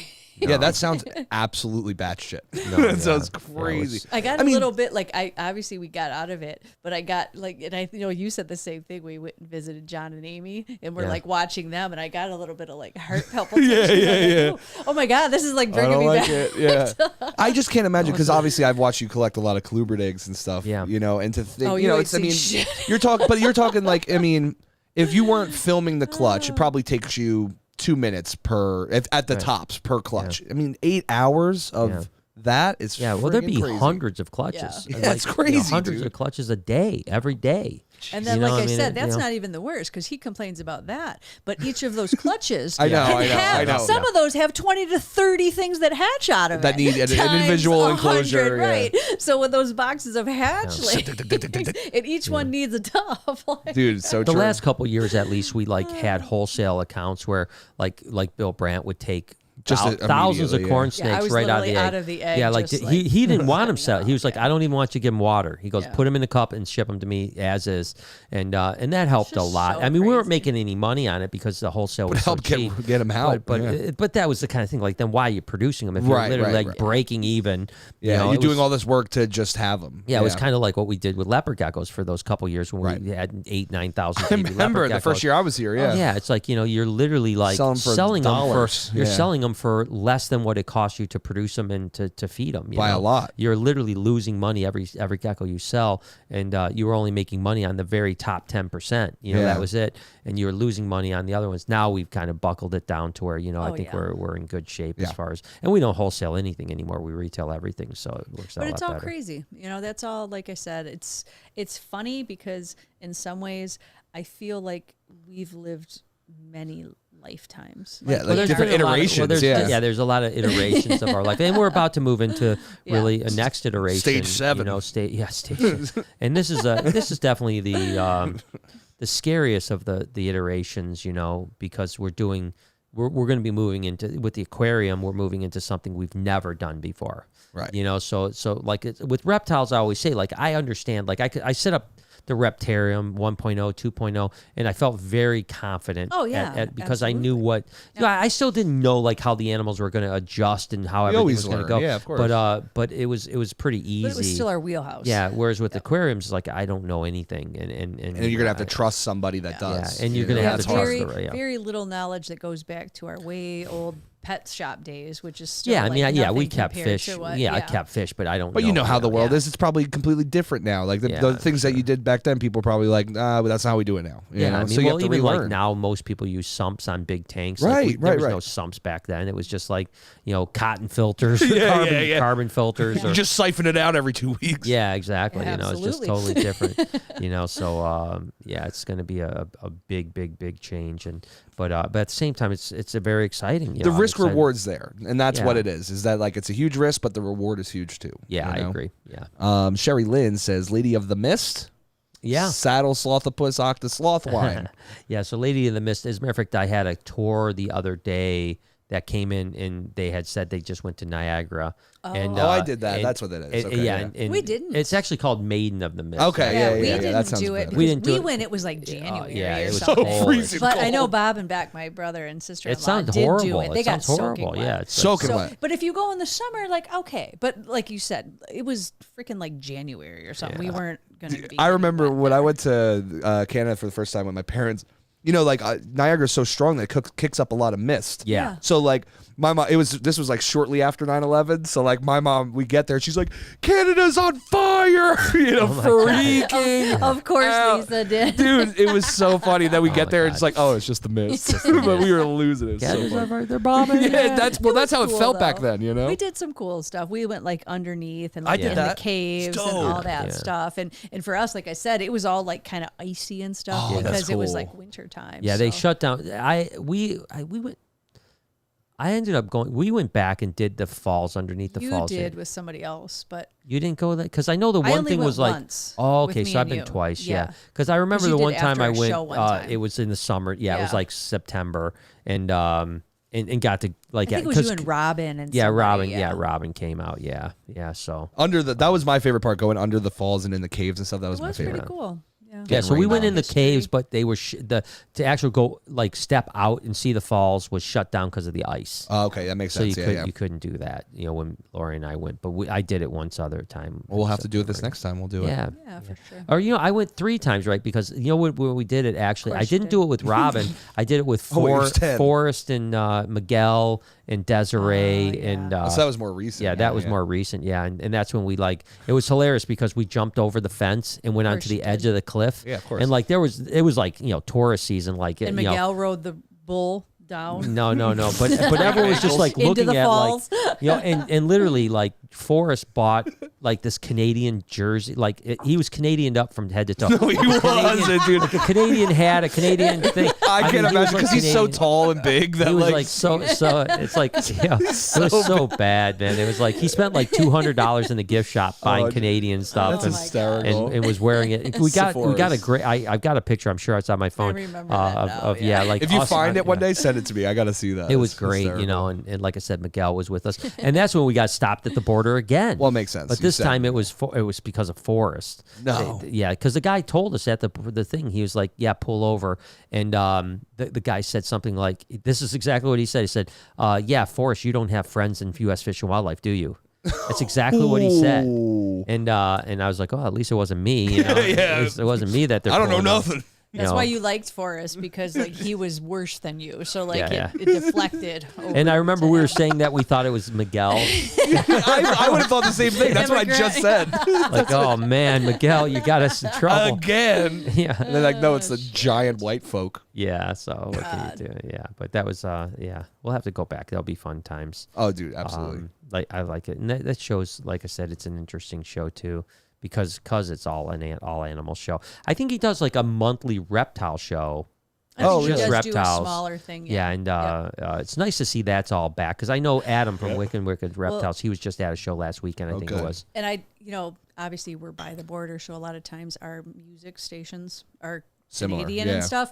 And so like I was just listening. I think it was yesterday when I was driving into work, and they were saying like now, they're at the drop the mask mandate, it's a boat time. basically like us now, because I heard them saying that, and I was like, I thought we were already like that, and then I realized what I was listening to. I was like, oh, okay, now Canada's finally on our level, like as far as whatever. So. Let's hope it stays that way forever. I think we're good. Yeah. What do you think the like? I was thinking about this earlier, like who the most influential people were in our careers, especially in our younger days. Obviously I think Mark and Kim Bell were goes huge, without saying, because they were around at that time in our area and doing it right, and we kind of they were the first like of the younger generation of that time to really like jump in and take it to that next level of quantity and production and stuff like that, which is kind of why we did what we did, because he was like your mentor and you were just like, all right, this is what we're doing. This is the way it works. Yeah, we're just following his lead basically. Which but like, okay, so that's what I was saying about like the Larry Keller, like obviously like Gary Sipperly was huge back in the day. Don Hamper. Portal, Arizona. Portal. Yeah. Don and Robbie Hamper. Yeah, Don were definitely. The big I think dogs. Don was definitely a big influence on me too, a mentor for me too. I've heard that name a lot. What was it that he did that was so impactful? Number one, he was like a legend, just like an old timer. He passed away a couple years ago, which is really sad. But he was just around like like 20 years before there was a hobby. He was around, and he was doing all kinds of stuff. So like when we came in, and actually, theoretically, I guess Rick Harvey did the first reptile show, which was in his basement of his house. Right. I remember that. Yeah. But Don Hamper did the actual first. All Ohio reptile. Was that the VFW one? It was at VFW in Millersburg, Ohio. Yeah. And again, you're gonna go back to iconic like that. And that may be just from nostalgia for me, but that was the first show I had ever been to with you. You know, and that we would go to with regularity. Yeah, I was the only one around. Yeah, that was always a fun show to go to. It was in the middle of nowhere, just like small little town. It was fun. It was a lot of fun to go to that show. That's awesome. And there was, again, it was. I would love to go back to that. I'm sure it's still there. Who's the other one I'm missing? Wait, there was one other guy from that show. What's his name? I see his face. Paint a picture. What's his face look like? Ed Salabaki? Yes. Damn, you didn't even have to paint. No, wait. Not Steve Hammond. There's Ed Salabaki, Steve Hammond. Trying to think who else. Ed Salabaki. No. Not Ed Salabaki. It was Ed Salabaki was the one that got busted for smuggling a bunch of the. It was You're on it. I know you know who I'm thinking about. I know. I can't remember his name. His name was Ed. His name was Ed, but it wasn't Salabaki. Gosh, I can't remember what it was. Last I heard, about 10, 12 years ago, I talked to him. Because I feel he was closer in our age. Like, yeah, he was a little bit older, maybe a few years older than us. But he was doing like dog food processing, like doing a dog food company. Okay. Yeah. And I don't know if it ever took off or not. Lukasevich. Yes. Ed Lukasevich. Yep, that's who Ed it was. Lukasevich, Yep. And yeah, we go there and he would just, again, this is way before, he'd just have like stacks of. He'd have all the cups. Yeah, stacks of deli cups, just like with colubrids. And that's how you knew he was big shit, because his stacks were high. Yeah, his stacks were higher than everyone else's. Stacks to the ceiling. His stacks were higher than everyone else's stacks, and then. That's awesome. Yeah, Lukasevich, I never forget. But then Ed Salabaki did go to that show every now and then. He was an old timer, and there was really like, you basically had like this group of old timers like Ed Salabaki, Hank Molt, Don Hamper. They were all kind of in this old school back when there was kind of like a black market of reptiles. Right. And what was the other guy? The Hondurans, Norm Dam. Oh, Norm Dam. Yep. Norm Dam too. He was from Cleveland. Yeah. So. Yeah, I mean, there was a lot of legendary people back then. It's a shame. And you wonder, I mean, Norm's got to be getting up there now. I mean, he's got to be in his 80s. I would think so, yeah. And I wonder if he's still, but he was another guy that, I swear I saw Norm Dam like maybe like at the one or second or third last Tinley we did. He was there. And looked the same, I mean, he was like old. When he we always looked old, though, like in my mind. Yeah, like, even when we were young, he looked old to me. Yeah, but yeah, it was cool to see that stuff. And again, Don, I remember going over Don Hamper's house a lot after, the show and stuff like that. And so so funny and house. So eclectic. Like, he was a collector of all things. Yeah, he had shrunken all things heads. weird. Yeah, that's so. Heads. He had a giant bat, like and they were into traveling, bat. him and Robbie. Cool. So they would like travel and collect all these weird oddities. Yeah, his house was like a museum. Yeah. Oh, that's awesome. It was like a museum. His house was like a museum. I could see why you liked him. That's awesome. He was. And they were just honestly straight up just amazing, sweet people. Like the Took nicest you under people the wing you'd and ever stuff, know. Yeah. Yeah, it's sweet. And still his son still puts on this show. Oh, that's to cool. this Yeah, day, and Robbie's still doing it too. His wife. Yeah. Yeah, so it's crazy to think how things have. It's cool.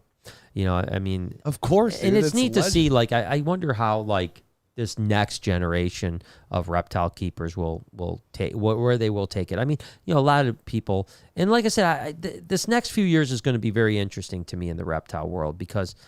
You have this new group of people that are the Billy from Mutation Creation, even though he's been doing it for a long, long time. He's really become like a forefront, ball pepper guy in the last 5 to 7, 8 years, whatever it's been. Obviously the Miguels and the Bob's Balls. I mean, the JK. Well, JKR has been around a long time, but again, he's been like on top now for the last several years. Yes. You wonder how that's going to go over the next few years when the economy fails a little bit, and there's going to be some adjustments. I mean, I'm not saying the market's going to fall out and be like garbage. No. I'm just saying there's going to be adjustments. Well, what I hope, honestly, is, I mean, the market is the market, but I hope that there are groups of people that come together and are involved in this and have that camaraderie and that friendship and that kinship through it that isn't even related to the monetary. Yeah. You know what I mean? Yeah. Because that's, to me, like, that's where most of these memories obviously stem from is, even though like, okay, we were selling stuff or whatever, like it's about the friendships and the people that even though we all had tables, like we were all friends, and it was the camaraderie and the memories we made by getting together and what we did and that kind of stuff. Of course. Yeah. I think now it seems like most of the relationships are built on money. No, that's what I'm saying. Like, but you know what though? That's and that's on that level. I hope maybe there's even an underlying level or something to where there probably is. People are connecting with, because basically, where did all ours start? It started when I first met you with the herp societies, because there wasn't even shows. You know what I mean? So it was just people getting together, talking about the cool animals they had or wanted or dreamed about, and it was like we all love reptiles. Speaking of Marty Bates, remember he used to do that hot show. Yes, it's called absolutely. HOTS. I don't even know what it stood for, but I was it was trying HOTS. to remember. Yes, so. that first Michigan show. It was in Rochester. Yep. Rochester at a school. Yep. Herps on a table. That's what it stands for. Yeah, exactly. I think that it stood for something. I just can't remember what it stood for. But you know what I mean? Like, I think when you have that, it's just a whole different level. It's reminiscent, and maybe that's it. Like I'm just getting that now of like what we do at the Reptarium. You know what I mean? It's all about really people getting together with love of animals. Yeah. Well, and that's why I've talked about, like, I want, pre-COVID, I want to do it now. Maybe now that we can do it again, now life seems to be back to normal. I've wanted to start a herp society in Southeast Michigan and here at the Reptarium. And maybe we'll end up having to wait till we move across or move or build nothing. Or whatever I was saying. Before we move on with this conversation. Before we expand. Before we expand. Maybe that'll be, more. I don't know, because right now I guess that's the hard thing, right? It's like I would love nothing more to have just a free, and maybe it would be a situation where it was like, $10 a month to be in the club, only so that we could use that, like a non-for-profit.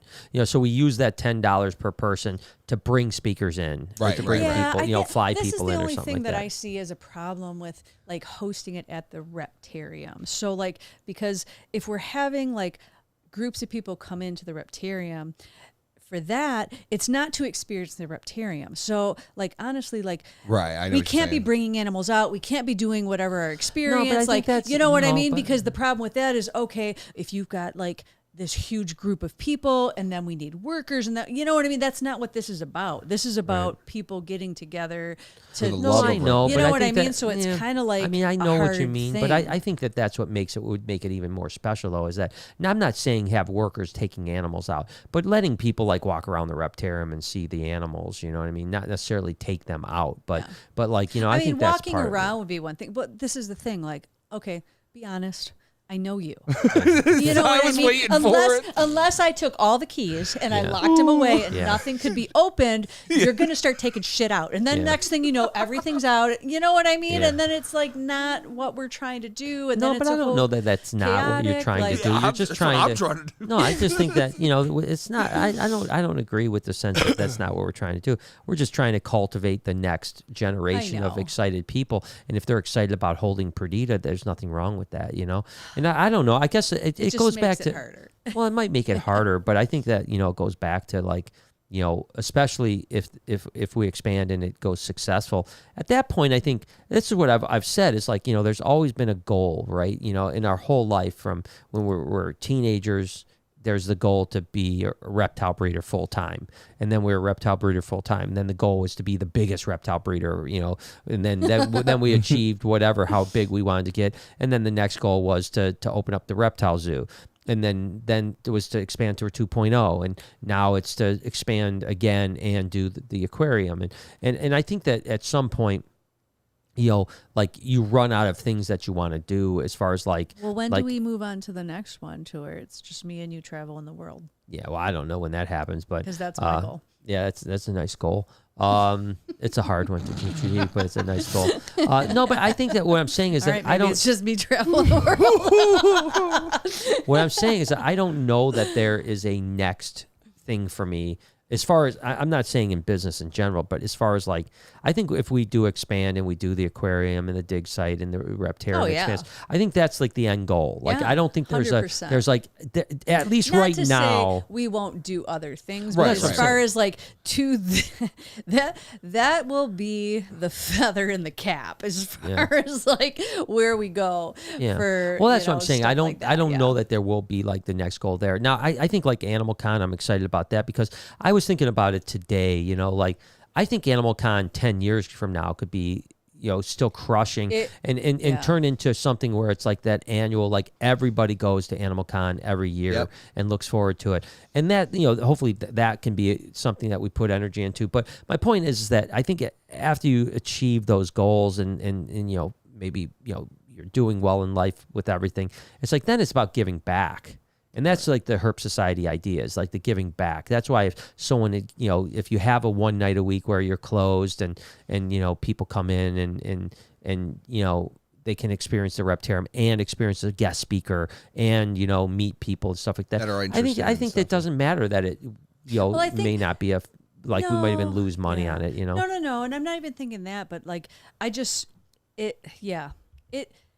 you need to make it be what it should be, and it's not just another night. You don't want people that are only coming here to see Perdita. Yeah, because the whole purpose of a herp society is like-minded people. You know what I mean? Like, yeah, but of herp what societies, it used to be, right? and but, what it should be. I don't know. I just think that I would have loved the herp society meeting in the Reptarium when I was younger.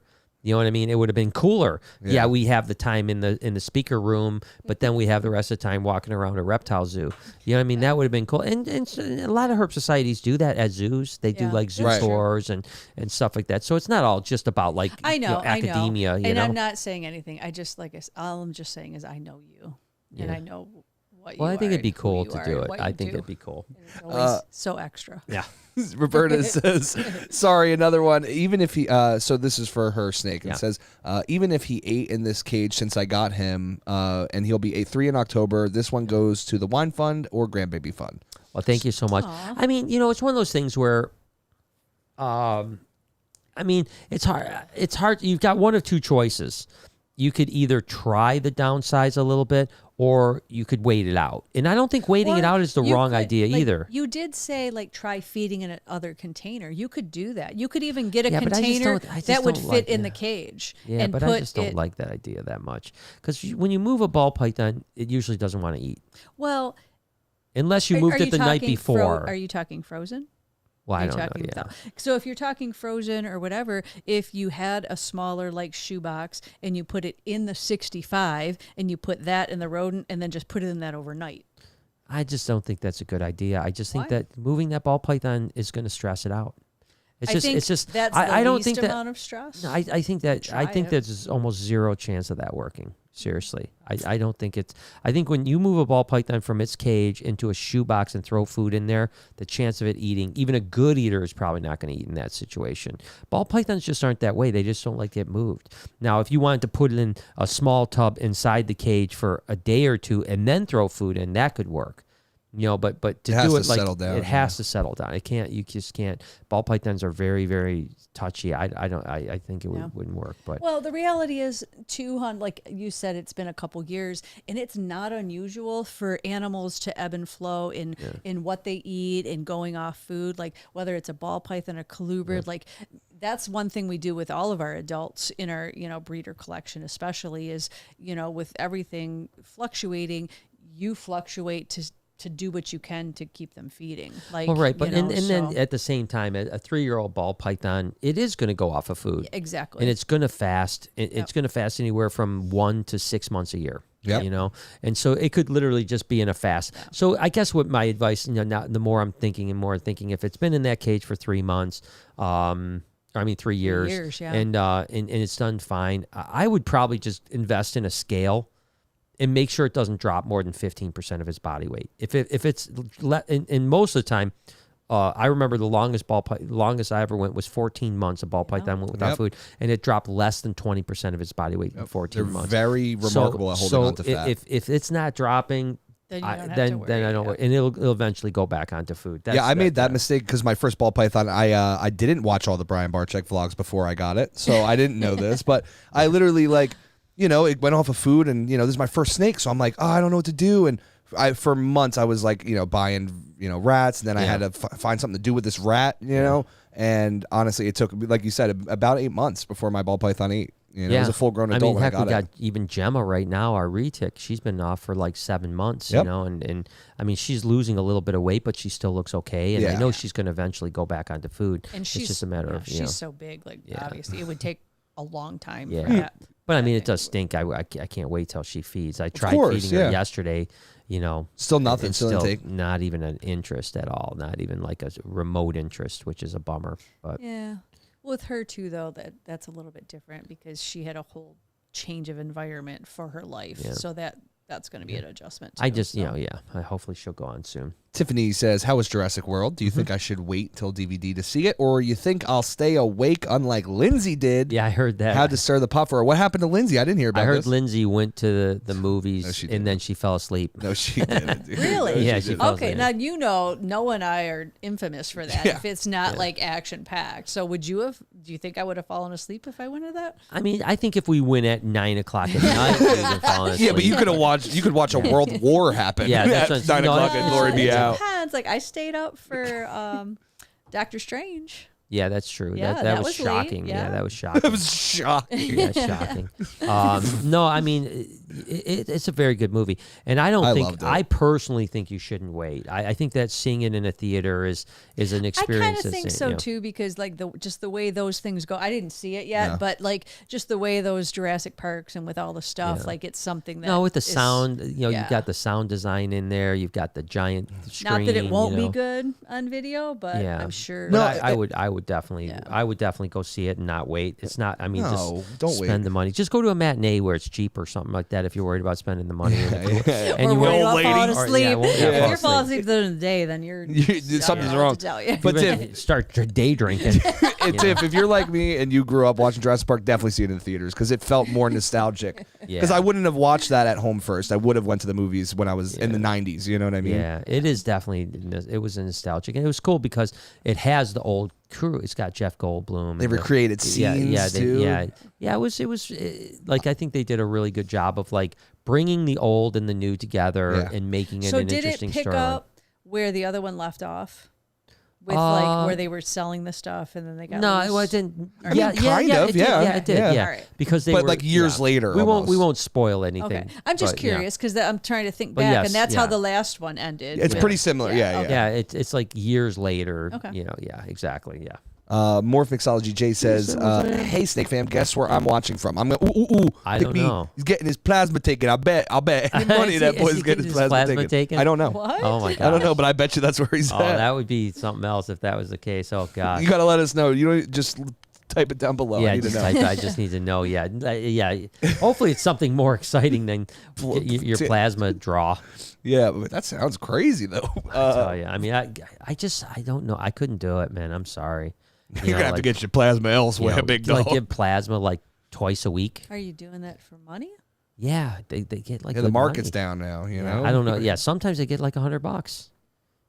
Yeah. Are you that hard up for money? Because why are you super chatting? I know. Start selling some beef jerky, dude. What do we do? do? I know. Like seriously, that beef jerky's fire. Like, what are you doing? You can make more money on that than plasma. Especially going to the reptile shows. I'd be bringing that beef jerky to every show.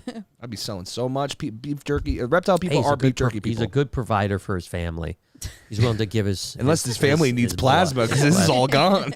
Yeah, this is all gone. Yeah, yes, that's true. They got no plasma left. And then Roberta said she came back to say that he's frozen thawed and just hate wasting the rodents. Yeah, I get that.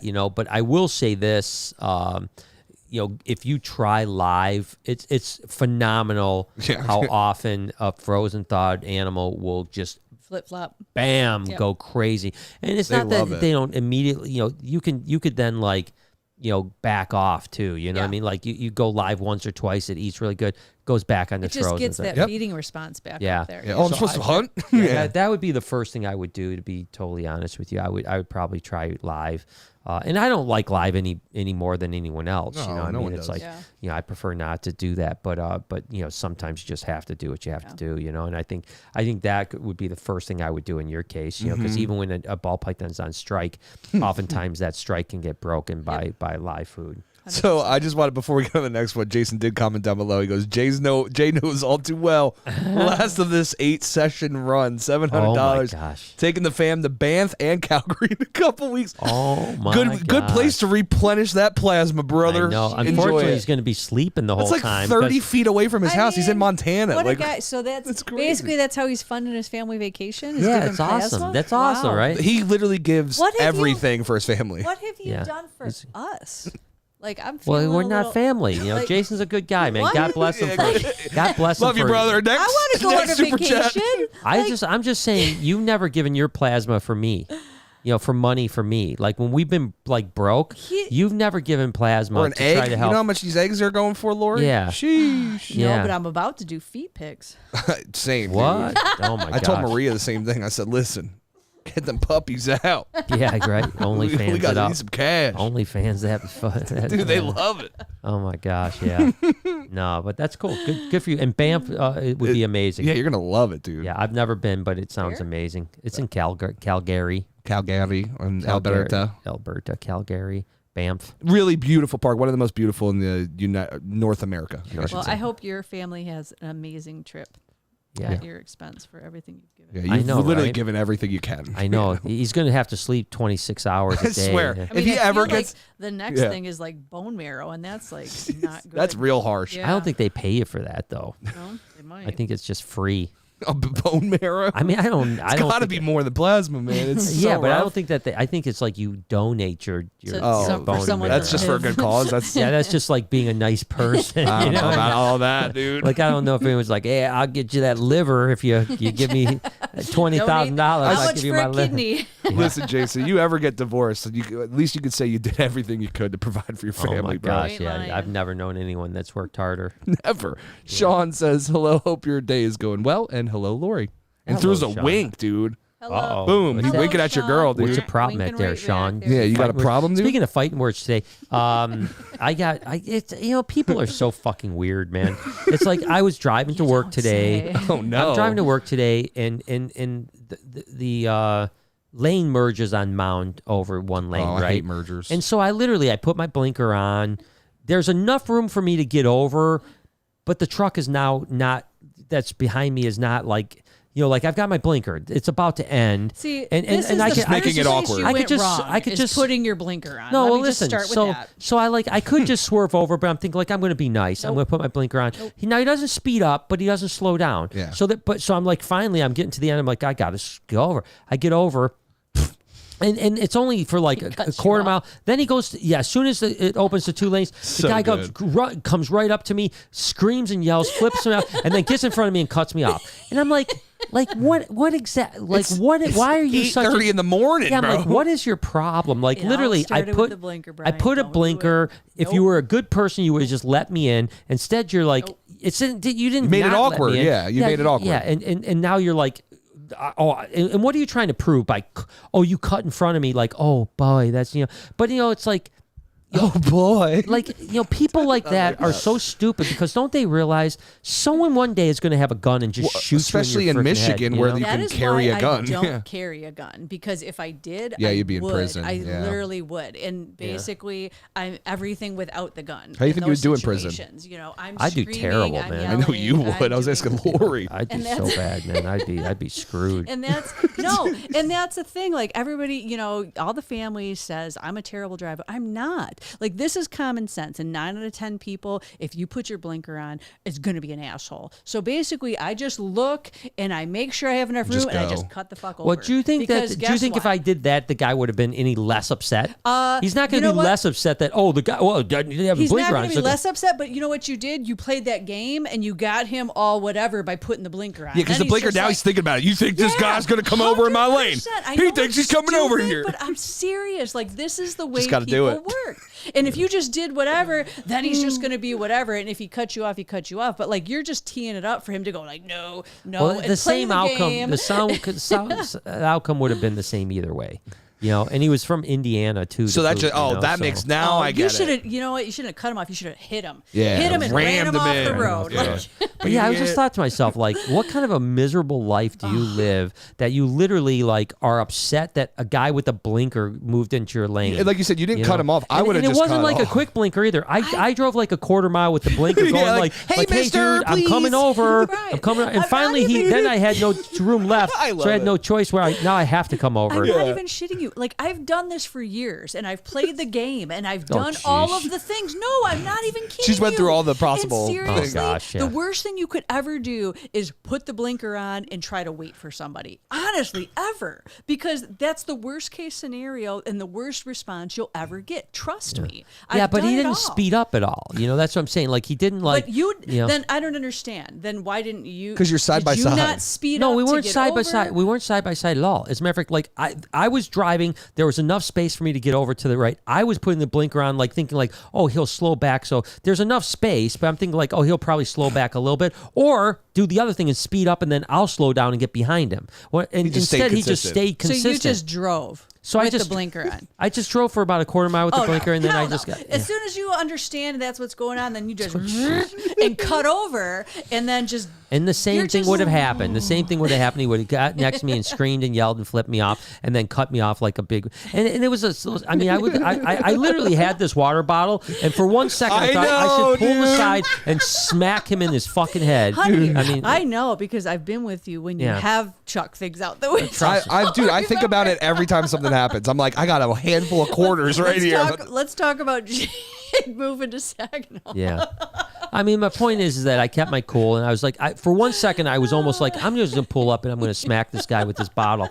And then I thought, I don't need to go to jail I like today. my bottle. No. I don't want to give away I'm just thinking, like, I'm going to go to jail, and then it's not worth it. It's never worth it. And like you said, he might have a gun. Yeah. That's the thing, dude. Once I moved to Florida, because in Jersey, you never worried about that. No one had guns, dude. So it was like, I'm flipping you off, bro. But, and when I moved to Florida, that all changed. I was like, dude, people are crazy out here. You never know what someone's doing. I'm not tailgating nobody, nothing. Fuck not worth it. But I just think like I'm just trying to get to work. Like again, I can understand if you like did something really egregious, like getting upset. Like I'll, you drove with that blinker way too polite. You tried. He probably thought you were Canadian. He was like, wow, look how super polite. It's being like unbelievably polite. Sorry, bud. Yeah, sorry. Just trying to get over there. You're not in Canada. Where the hell are you? That's what he probably thought. He's like, damn Canadian. But I've grown. Sorry. I've grown. You've grown? 5 years ago, I would have got out and tried to kill the guy. Yeah. Because I do road rage. I mean, that's 10 years ago for sure. Well, it was only maybe 3 years ago that the snow incident happened.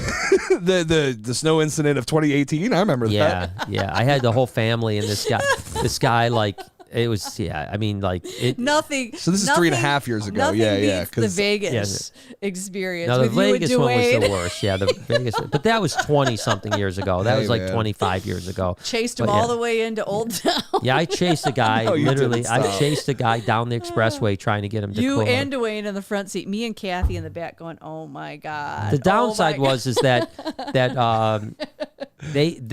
now they've probably been to Vegas now because they're traveling again. But it was the last night, and they wanted to see Fremont Street, the lights. Oh no! And literally because I chased this guy, we missed the lights. they didn't see the Fremont. But it was lights. you and Dwayne because both of you were both like heated. Yeah. Well, two guys is just your. But it was the same thing that happened there. Yes, it was. Same exact thing. I had a blinker on. I moved over this guy, and it was dead stop traffic, and the guy literally like zoomed from behind me and cut like almost hit the car. Oh, like God. And then I just lost my mind, and I was just like, I want to kill this guy, And of course, and just I don't know why people just don't get in my fucking way. Just don't get upset about it. It's not the end of the world if someone cuts you off. It's not the end of the world if you're one car behind something. Yeah, you know what I mean? Like you're not going anywhere quicker. Yeah, and I mean, and listen, I've done it, and I've had it done to me where like.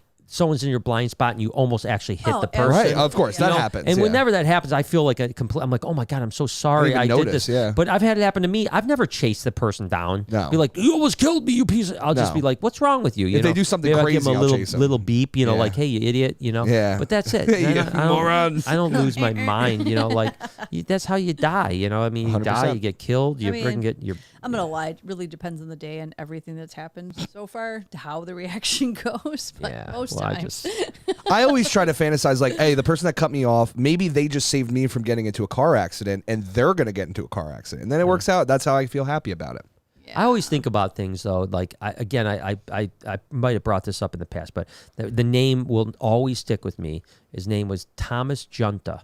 And he was a dad of a like 12-year-old hockey guy, and at the rink he got into a fight with the other team's dad, and he killed him by accident. He was just punching him, but his head was bouncing off the floor, and the guy died, and he spent 30 years in jail for hockey. For his 12-year-old hockey kid game. And that's what I think. Whenever I think like I want to smash someone's head, I think that's probably not a good idea. I think the same thing. I think of Thomas Junta. 100%, because I could 100% see me doing the same thing. Yeah. Like I get blackout rage. Exactly. I'm you get into that rage and like that's all you're doing and you're not really thinking and paying attention and God forbid they hit me a couple times. Now I'm going to get even more mad. A few times. So no, you're right. That's No, So always think about I it. think of Thomas Junta. He's out of. I think of it that guy's head. He's probably out of jail by now, but I'm not sure. He might not be. Who knows? He probably did a couple things in there. You know, yeah. Seems like he's got a temper. I Probably mean, got like even literally a angrier. blue collar guy. You know, just a freaking guy that And just a dude that was going to his game. Like, you know? listen, I'm being honest. Like, I know me, and if you push the wrong buttons, 100%. Like,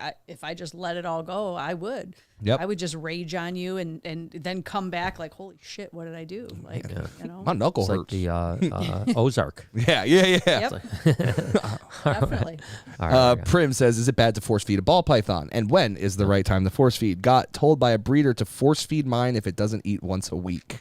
That's the stupidest thing that. Yeah, whoever did that, Whoever don't buy did that. Yeah, don't ever deal with that person I don't think you ever want to force feed. Yeah, so No. number one, we don't ever force feed ball pythons ever. We assist feed, but we never ever assist feed a ball python that has been feeding. Right. So once it's feeding, we never assist feed it, because if it stops feeding and it's not some hunger strike or something, there's some other health issue that it's not going to eat. Yeah. So force feeding is never ever the option on a ball python. Now some snakes, I think you can maybe do something like. It depends. I'm not going to say every snake shouldn't get force fed, but ball pythons in particular, you can assist feed. But if it's already eating, and once, I mean, that's ridiculous to say, like, oh, if it didn't eat once a week, you should force feed. That is like scary. Whoever, that's not good. Whoever is that should not be keeping reptiles that told you that. And the reality is, unless you are very experienced, you should never force feed anything. Like, No. you can do so much damage. Yeah, so you could really easy break the thing's when neck, you don't dude. know Yeah. what you're doing. Yeah. So, like, you can honestly, push it through the side of the skin. Exactly. It's You could super kill, thin skin at the neck. Like, area. listen, I would never do that. Like, I would never, like, So I I'll would let somebody say professional never, do it. like, unless you're a very Yeah. experienced. And the only time professional is, again, person, if you have a ball python, if you're a ball never python ate. breeder, not a collector or not a pet, but a ball python breeder, and you're producing ball pythons, and you have like the whole clutch is eaten 5 times and this one hasn't eaten or 4 times, whatever the case is, then you can assist feed it. You don't push it down its throat. You let it eat it itself. And we assist feed every year. A couple dozen snakes out of the thousands that we have, and every single one of them assist feed.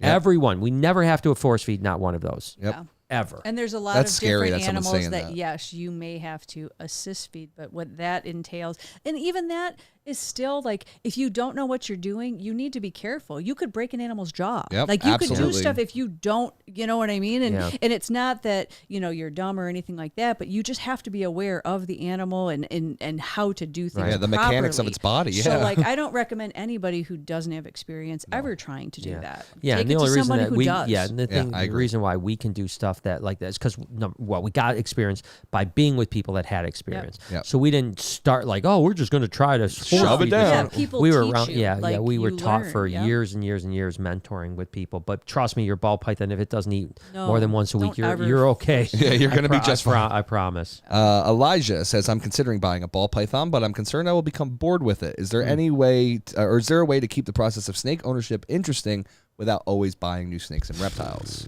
I mean, that's a really tough question. I mean, and it's an individual, right? Right. Like I've had snakes, and I get ball pythons to some people can be boring because they don't move a lot. They're, the joke is, of course, they're the pet rock of the snake world. Some people love that, But I do. I mean, I do don't too. ever get bored of ball pythons. I Plop think it that on your they're shoulder, amazing. watch a movie? So, You know what, though? I mean, honestly, you need to know you and know who you are, because you can get like that with any pet. Right, you can right. Be like, oh, I have a dog. Oh, I'm bored. I want another dog. I want another cat. I know what you know what I mean. Yeah, look so at like, Jay. Look at Jay Tingle. no, 100%. Listen, you have to be responsible and know you. like I'm sick of this dog. Yeah, get it out of here. Get it, I I'm am the gonna let it same go way. Like, on the if highway. I just did whatever I wanted to, I'd have 100 freaking dogs because I love them. And every time I see one, it's, oh my God, I want that. You know what I mean? So I think you can look at that with any pet, birds, dog, You're only going to get anything. bored with it if you really don't love it. Yeah. You know what I mean? Exactly. So then you shouldn't So, get one. That's what I would tell you. You know what? you Be know? smart. Be just do responsible. just do your research. Essentially, if a ball python isn't your thing, get something else that's more exciting,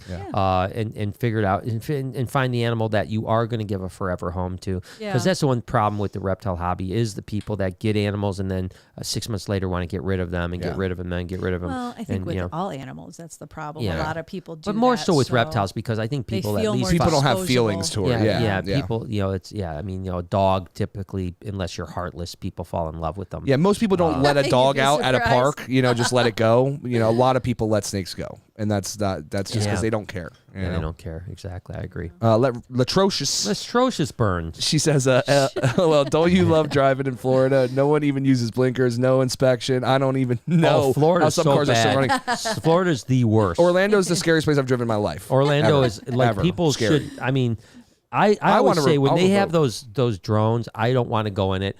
I hate the idea of flying in a drone.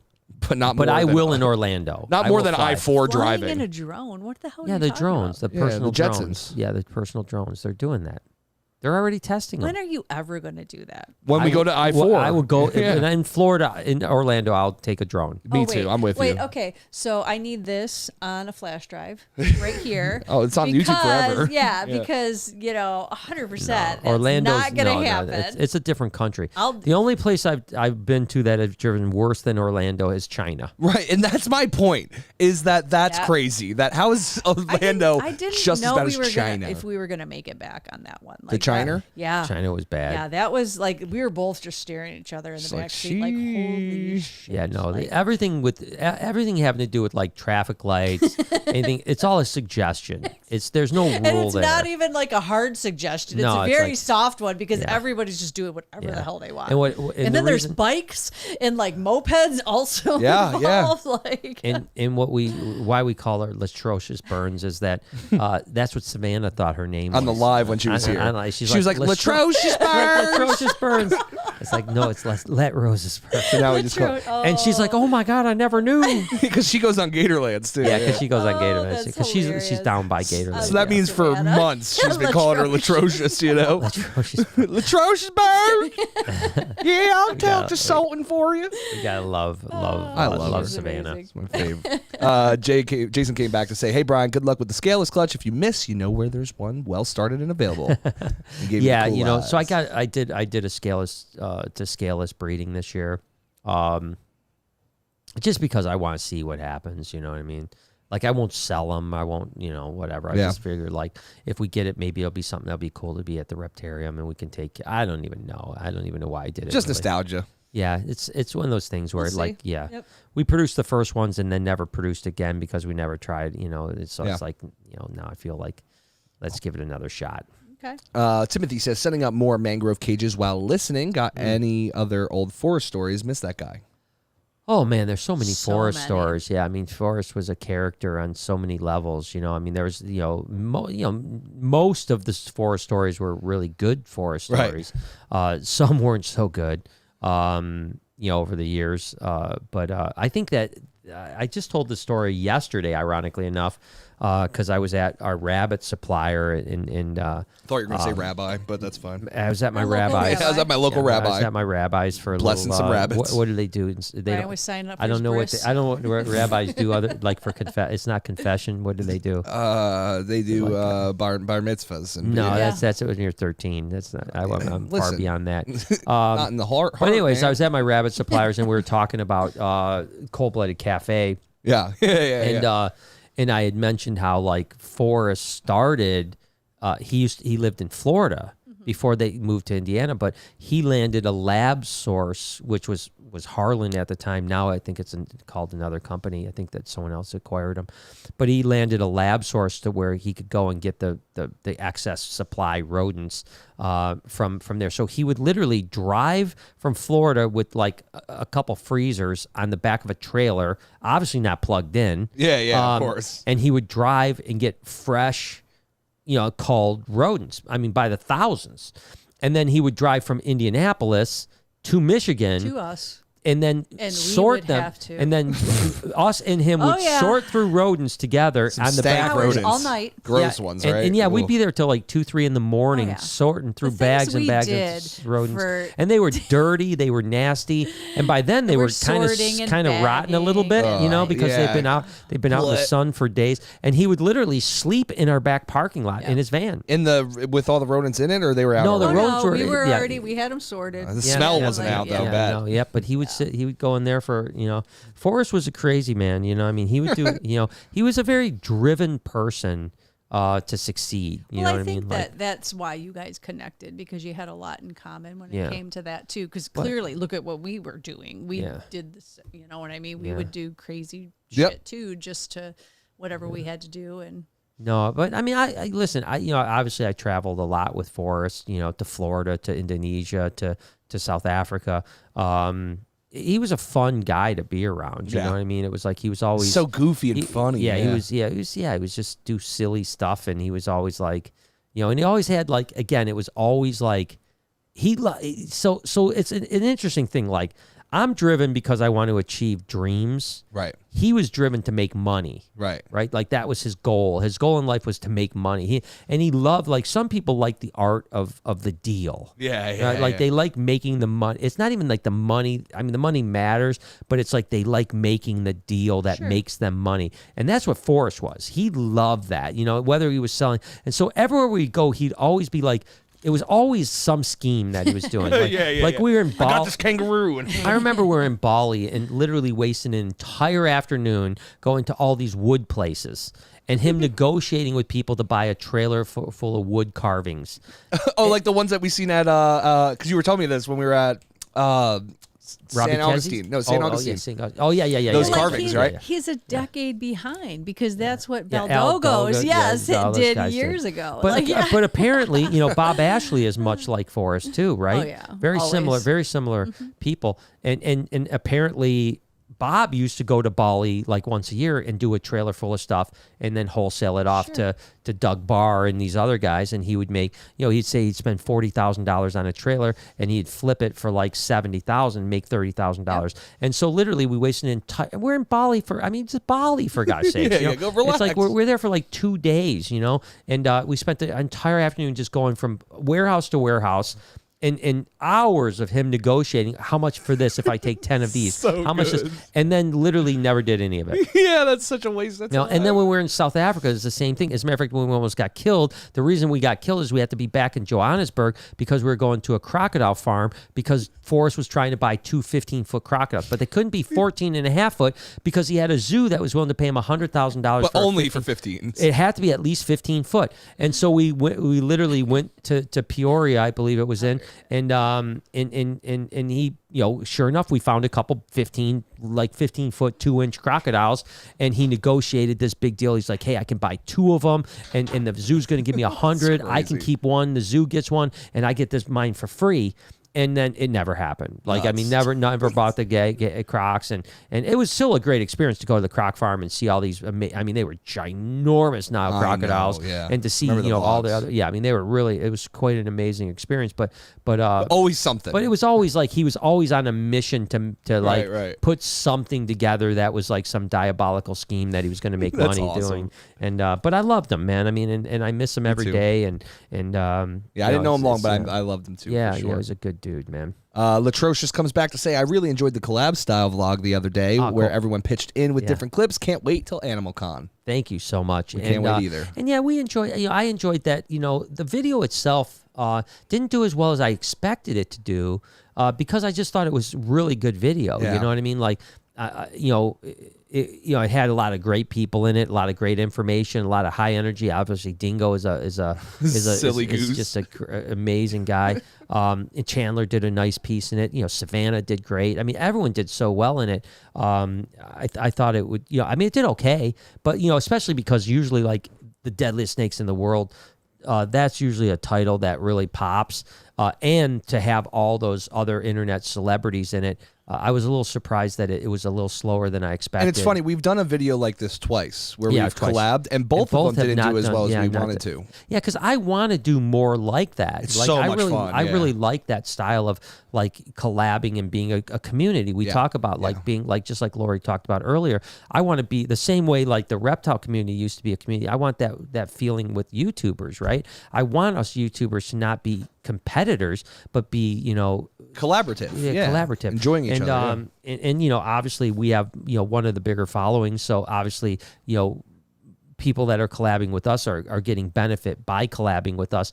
And we just want to, I want Chris Gillette and Dingo and and Will's Nace and Savannah. I want their followings to be huge because I think they're amazing people, and I don't think they're getting the credit that they deserve. To be honest with you, I mean, people know them, but they don't have the credit that they deserve. So to me, I like that type of style, and I really enjoyed putting it together. Yeah. And like I said, everyone did an amazing job with what they did, and I thought it was we had a blast doing it. Yeah, we just wish it did better. Yeah, it's hard to say like, hey, let's do a whole bunch more when now we've done 2 and neither one of them have performed as well as they did. Okay, yeah. Like I mean, I don't even. And it might not be a content thing; it might be a titling and thumbnail thing too. I mean, I don't know. It's a hard thing to think because I do wonder to some extent. YouTube's a weird place. Yeah, where, does it kind of like ding you in a way? Well, I don't even think it's YouTube. I think it might be like weird where it's like really people. I watched the vlog for you, Brian, not for these other guys. I'll watch them. And I almost wonder, because it only got 60K. I mean, it was yesterday's video, but still, normally we're doing 80, like 90, 70 to 90,000 in a day. So, yeah, it's definitely one of our slower videos that we've had. And I thought the title and thumbnail were good. I do too. Yeah. Hopefully it grows. But maybe it grows over time. But maybe it's just the flow of the vlog. Maybe is weird because it's not one per. I don't know. I have no idea. Do you need me to start watching more and giving you? Yeah, I mean, it'd be great if you did watch the vlog every now and then. I could use the view. We would add 60,001 view. Yeah, perfect. Yeah. Sorry, I'm kind of busy, but I'll put it in my to-do. No, yeah, I know. Between the naps and the diapers. And the DVDs and the DVD players. I know, the man. naps and the diapers and the bonbons. You're having a hard life. The wine. Yeah. You know what, Brian? The 12 o'clock wine. Let's, not next week because it's not a normal week, but I think this job swap? Are we doing a job swap? 100%. Oh, this works out great, week Brian. After next, you're going to switch. That'd be so good. And you're going to do the you know how much Nathan relaxing. and all the other shit I do while I'm there. And then I'm going to typey on the computer, of this shit. And the vlog, it'll be having better numbers than it's ever had. Okay. All right. Let me know in the comments. Challenge accepted. Let me know in the chats if you guys think that's a good idea or not. And then that's all I got. Oh, Robbie's in the house. Mr. Kezzy. What do you have to say? He says he doesn't like Brian Barczyk. No, he said Animal Con's going to be awesome. And he says, get your butts down here and help dig some Cuban eggs. Oh, man. I would love to. He's been producing Cubans for the last several years, which is a good great thing. Are the Cubans the crazy ones? Yeah, they're the wild. I mean, digging in Cuban clutch has got to be the most exhilarating of all the crocodiles. Do they defend? Oh, yeah. Oh, yeah. They'll murder you, dude. Oh, my gosh. Yeah. I mean, any crocodilian on a nest is like the worst. Okay. So they do defend. They're very defensive of their nest. And then Cubans on as a whole are just out of their minds. So, but yeah, I miss all the guys. I mean, we're not down there that long ago, but it's always but nice. It feels like it's been a long time since I've been to Florida. Yeah. So I miss my Florida excited. brethren. Like I said, I'm excited that now that I'm going to be a part of all of the travels. So I know it's so nice to have wait till you see the With mountains. it. Yeah, just wait. You're gonna love them. Jay, do you know how many freaking mountains I've seen in my lifetime? Calm down. It never gets old. It never gets old. The mountains. Listen, I've seen mountains in China. Shut the hell up. That's true. That's true. I'm jealous. I've seen Great Wall. Yeah, I've seen a Chinese buffet with mountains on the pictures. That's about it. Mountains. It's similar, but a little different. It's really not much better, to be honest with you. Mountains of General Chow's. Yeah, you've never been to General Tso Mount? Depends how many edibles you're taking first, but it's similar. Enough. For sure. I will say that is, that was one of the coolest things I've ever seen. Was the Great Wall. That was a really cool thing to see. Especially built so long ago. Yeah, thousands of years ago. I mean, it's crazy. And that's can't even get fucking grass shit paved. About all of the travel, like I said, like that's why I'm excited to do more like European and out that way because of the history behind it. We have like zero history. We burned it all down, which made me laugh because we went to Australia and I was just like, Jesus, these guys feel younger than us. Like, because they are. I mean? It's like they were living in what they're now felt to me like our 70s. Yeah. Like it was really weird. That is strange. Yeah. And I was like, this is bizarre. Like I was expecting, more like when you go other places. No, but that's the same thing. If the Aborigines had their culture there and it was taken over by, white people. I guess it's our favorite thing to do. I didn't go into that part of it. Right. Like, just as far as like the cities and stuff. And it's like with us here, with the Aztecs and Incas, Native Americans, that was the history. We were just having a conversation about Ireland and Scotland and stuff like that, and that's all of the history there with the castles. Oh, and our kids went, but no, I can't. I think I want to do some Eastern Europe stuff though. To be honest, that's what I think I want to do. Eastern Europe, especially right now, like Prague, Ukraine. Ukraine would be great. Yeah. You can get deals Russia? in Kiev like you can't believe. They'll actually they'll pay you to go as a mercenary. Yeah, if you literally go with a bulletproof jacket and an AR, I think you're you on can the get front some line. really good Airbnbs. Yeah, they're half off. Yeah, I think half gone. We might want to stay away from Ukraine, but no, I just think all agree, like I said, your heritage, Prague, Poland, Transylvania. Oh, I love vampires. Honestly, I think I'm down for pretty much anything. Just get me the heck out of here. Egypt. I saw some amazing turkey stuff. Some turkey, like Thanksgiving. Sandwich? Oh, yeah. Good, nice good. turkey and Swiss. I like a little it. bit of Dijon must. Yeah, I do like it. With a couple potato chips on Oh, Especially my on God. some sour bread. Wait. Okay, just Dijon mustard just brought this Damn. up. Oh, boy. So I'm shouldn't have said it. listening to the Amazing. radio the other day. I don't know what the name of the company is, but they're only selling it in Walmart. There's some crazy ass ice cream flavors. Oh, I've out. heard this. So- Dijon mustard It's flavor? a mustard one, yeah. It is Grey Poupon with pretzels. Oh, my is God. we got to do one. this on the vlog. There's another one. Yes, I know. And there was the other one. Oh, oh my God, weird. what was the other one? Oh, it was honey cornbread with Jesus Christ. with jelly or something like that was another one. And then they have like some other ones that are more normal, but like those were the two craziest. weird. I was like, ugh, this sounds disgusting, but also I have to find and buy these because how do you not try it. something That'd be weird, so though. insane? That'd be Yeah. weird. Like, You should do it. but only at Walmart. Speaking of is where they're being condiments, sold. did you hear about the sriracha shortage? Oh, doesn't get me affect out of the me. I 20s, don't- dude. I'm done with the 20s, I don't bro. like hot shit anyways. Look up sriracha shortage. This is Listen, I this is can't even crazy. do spice. The other day at Qdoba, they were out. They didn't have any guac, so I'm like, well, what else do I have that's something to put something on my bowl? This is crazy, literally, man. Look at this, man. Jesus Christ, don't dude. care. It's coming. A sriracha shortage is coming, and weather conditions are to blame. I hate where we live, dude. That shouldn't be news. I don't care about sriracha, Does bro. this There's a affect- world war happening. Does that affect your life, Jay? Do you eat sriracha? I would, Like, but do you- I'll get Cholula hot sauce. It's fine, dude. It's all the same. I'm telling you right now, the move is go to all the stores and buy the sriracha. Yeah, all right, And then- toilet paper then- king. We then- know. We then know how you- this goes. Then eBay that shit out, man. Yeah, we know. Dude. It's called price gouging. We've been through this. Yeah, exactly. 2020, 2 years ago. Yeah, but the difference is you wipe your butt with the paper. No one needs sriracha. No. You're not taking away from babies. You know what I mean? I And would. honestly, nobody needed the toilet paper. We made it just fine. Yeah, we did, dude. I've never literally, once ran out of Whenever toilet I paper. needed it, I went to the store and got a package. Like It was we never crazy. didn't. But have if it toilet was me, paper. I would have bought every package. But in the we store. didn't. You would've. Like, No, I and we wouldn't didn't have No. to. That was My mom ridiculous. did. She still is like, "Do you need some?" Because I Yeah. still have them stored. She's like, my all fork's right." getting pretty weird right now. Yeah, it's weird. Latrosha says, when I told my mom about Animal Con and the different people going to be there, her first reaction was, is Lori coming? Yes, and she will is. you get to meet her too? We love I you. will be there. Yep, she's doing a meetup on Saturday and Sunday. Oh, That that's is- awesome. I was that is wondering what not the heck she was going to do. Yeah, she's gonna do a Perfect. meetup. That is not true, but I will be there working I didn't my even butt think off. about. Will I do a? I don't even think. I never thought Yeah. about. Will I do a meetup? I had you. You're a creator. I had you down for one. You're eight hours a day, dude. Just meeting people. Just meet greeting all day Just long. greet- Creating a meeting. Creator. I'm not a creator. I'm just a worker bee. Yeah, You're gonna be in my meet and greet though. It's gonna be me and you both. baby. Both. Oh, really? Yeah. Both of Because I was not Two aware for of that. one. 2 for Yeah. 1 meet and greet. That's- Should watch the vlog.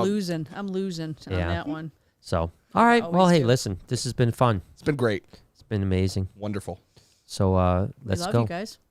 Aw. We appreciate you guys here, definitely. So, no podcast next week, by the way, because we're going to Chicago. We're going to be yeah? at the All I Animals forgot. show, Scott Smith's All Hell Animals yeah. show. So we won't be home till late Saturday. So no podcast next week. So you guys will see us in 2 weeks. So enjoy your next 13 days without us. We love you. We'll see you in the vlog. I've got to pee so bad. I know. That's why I had to leave. I was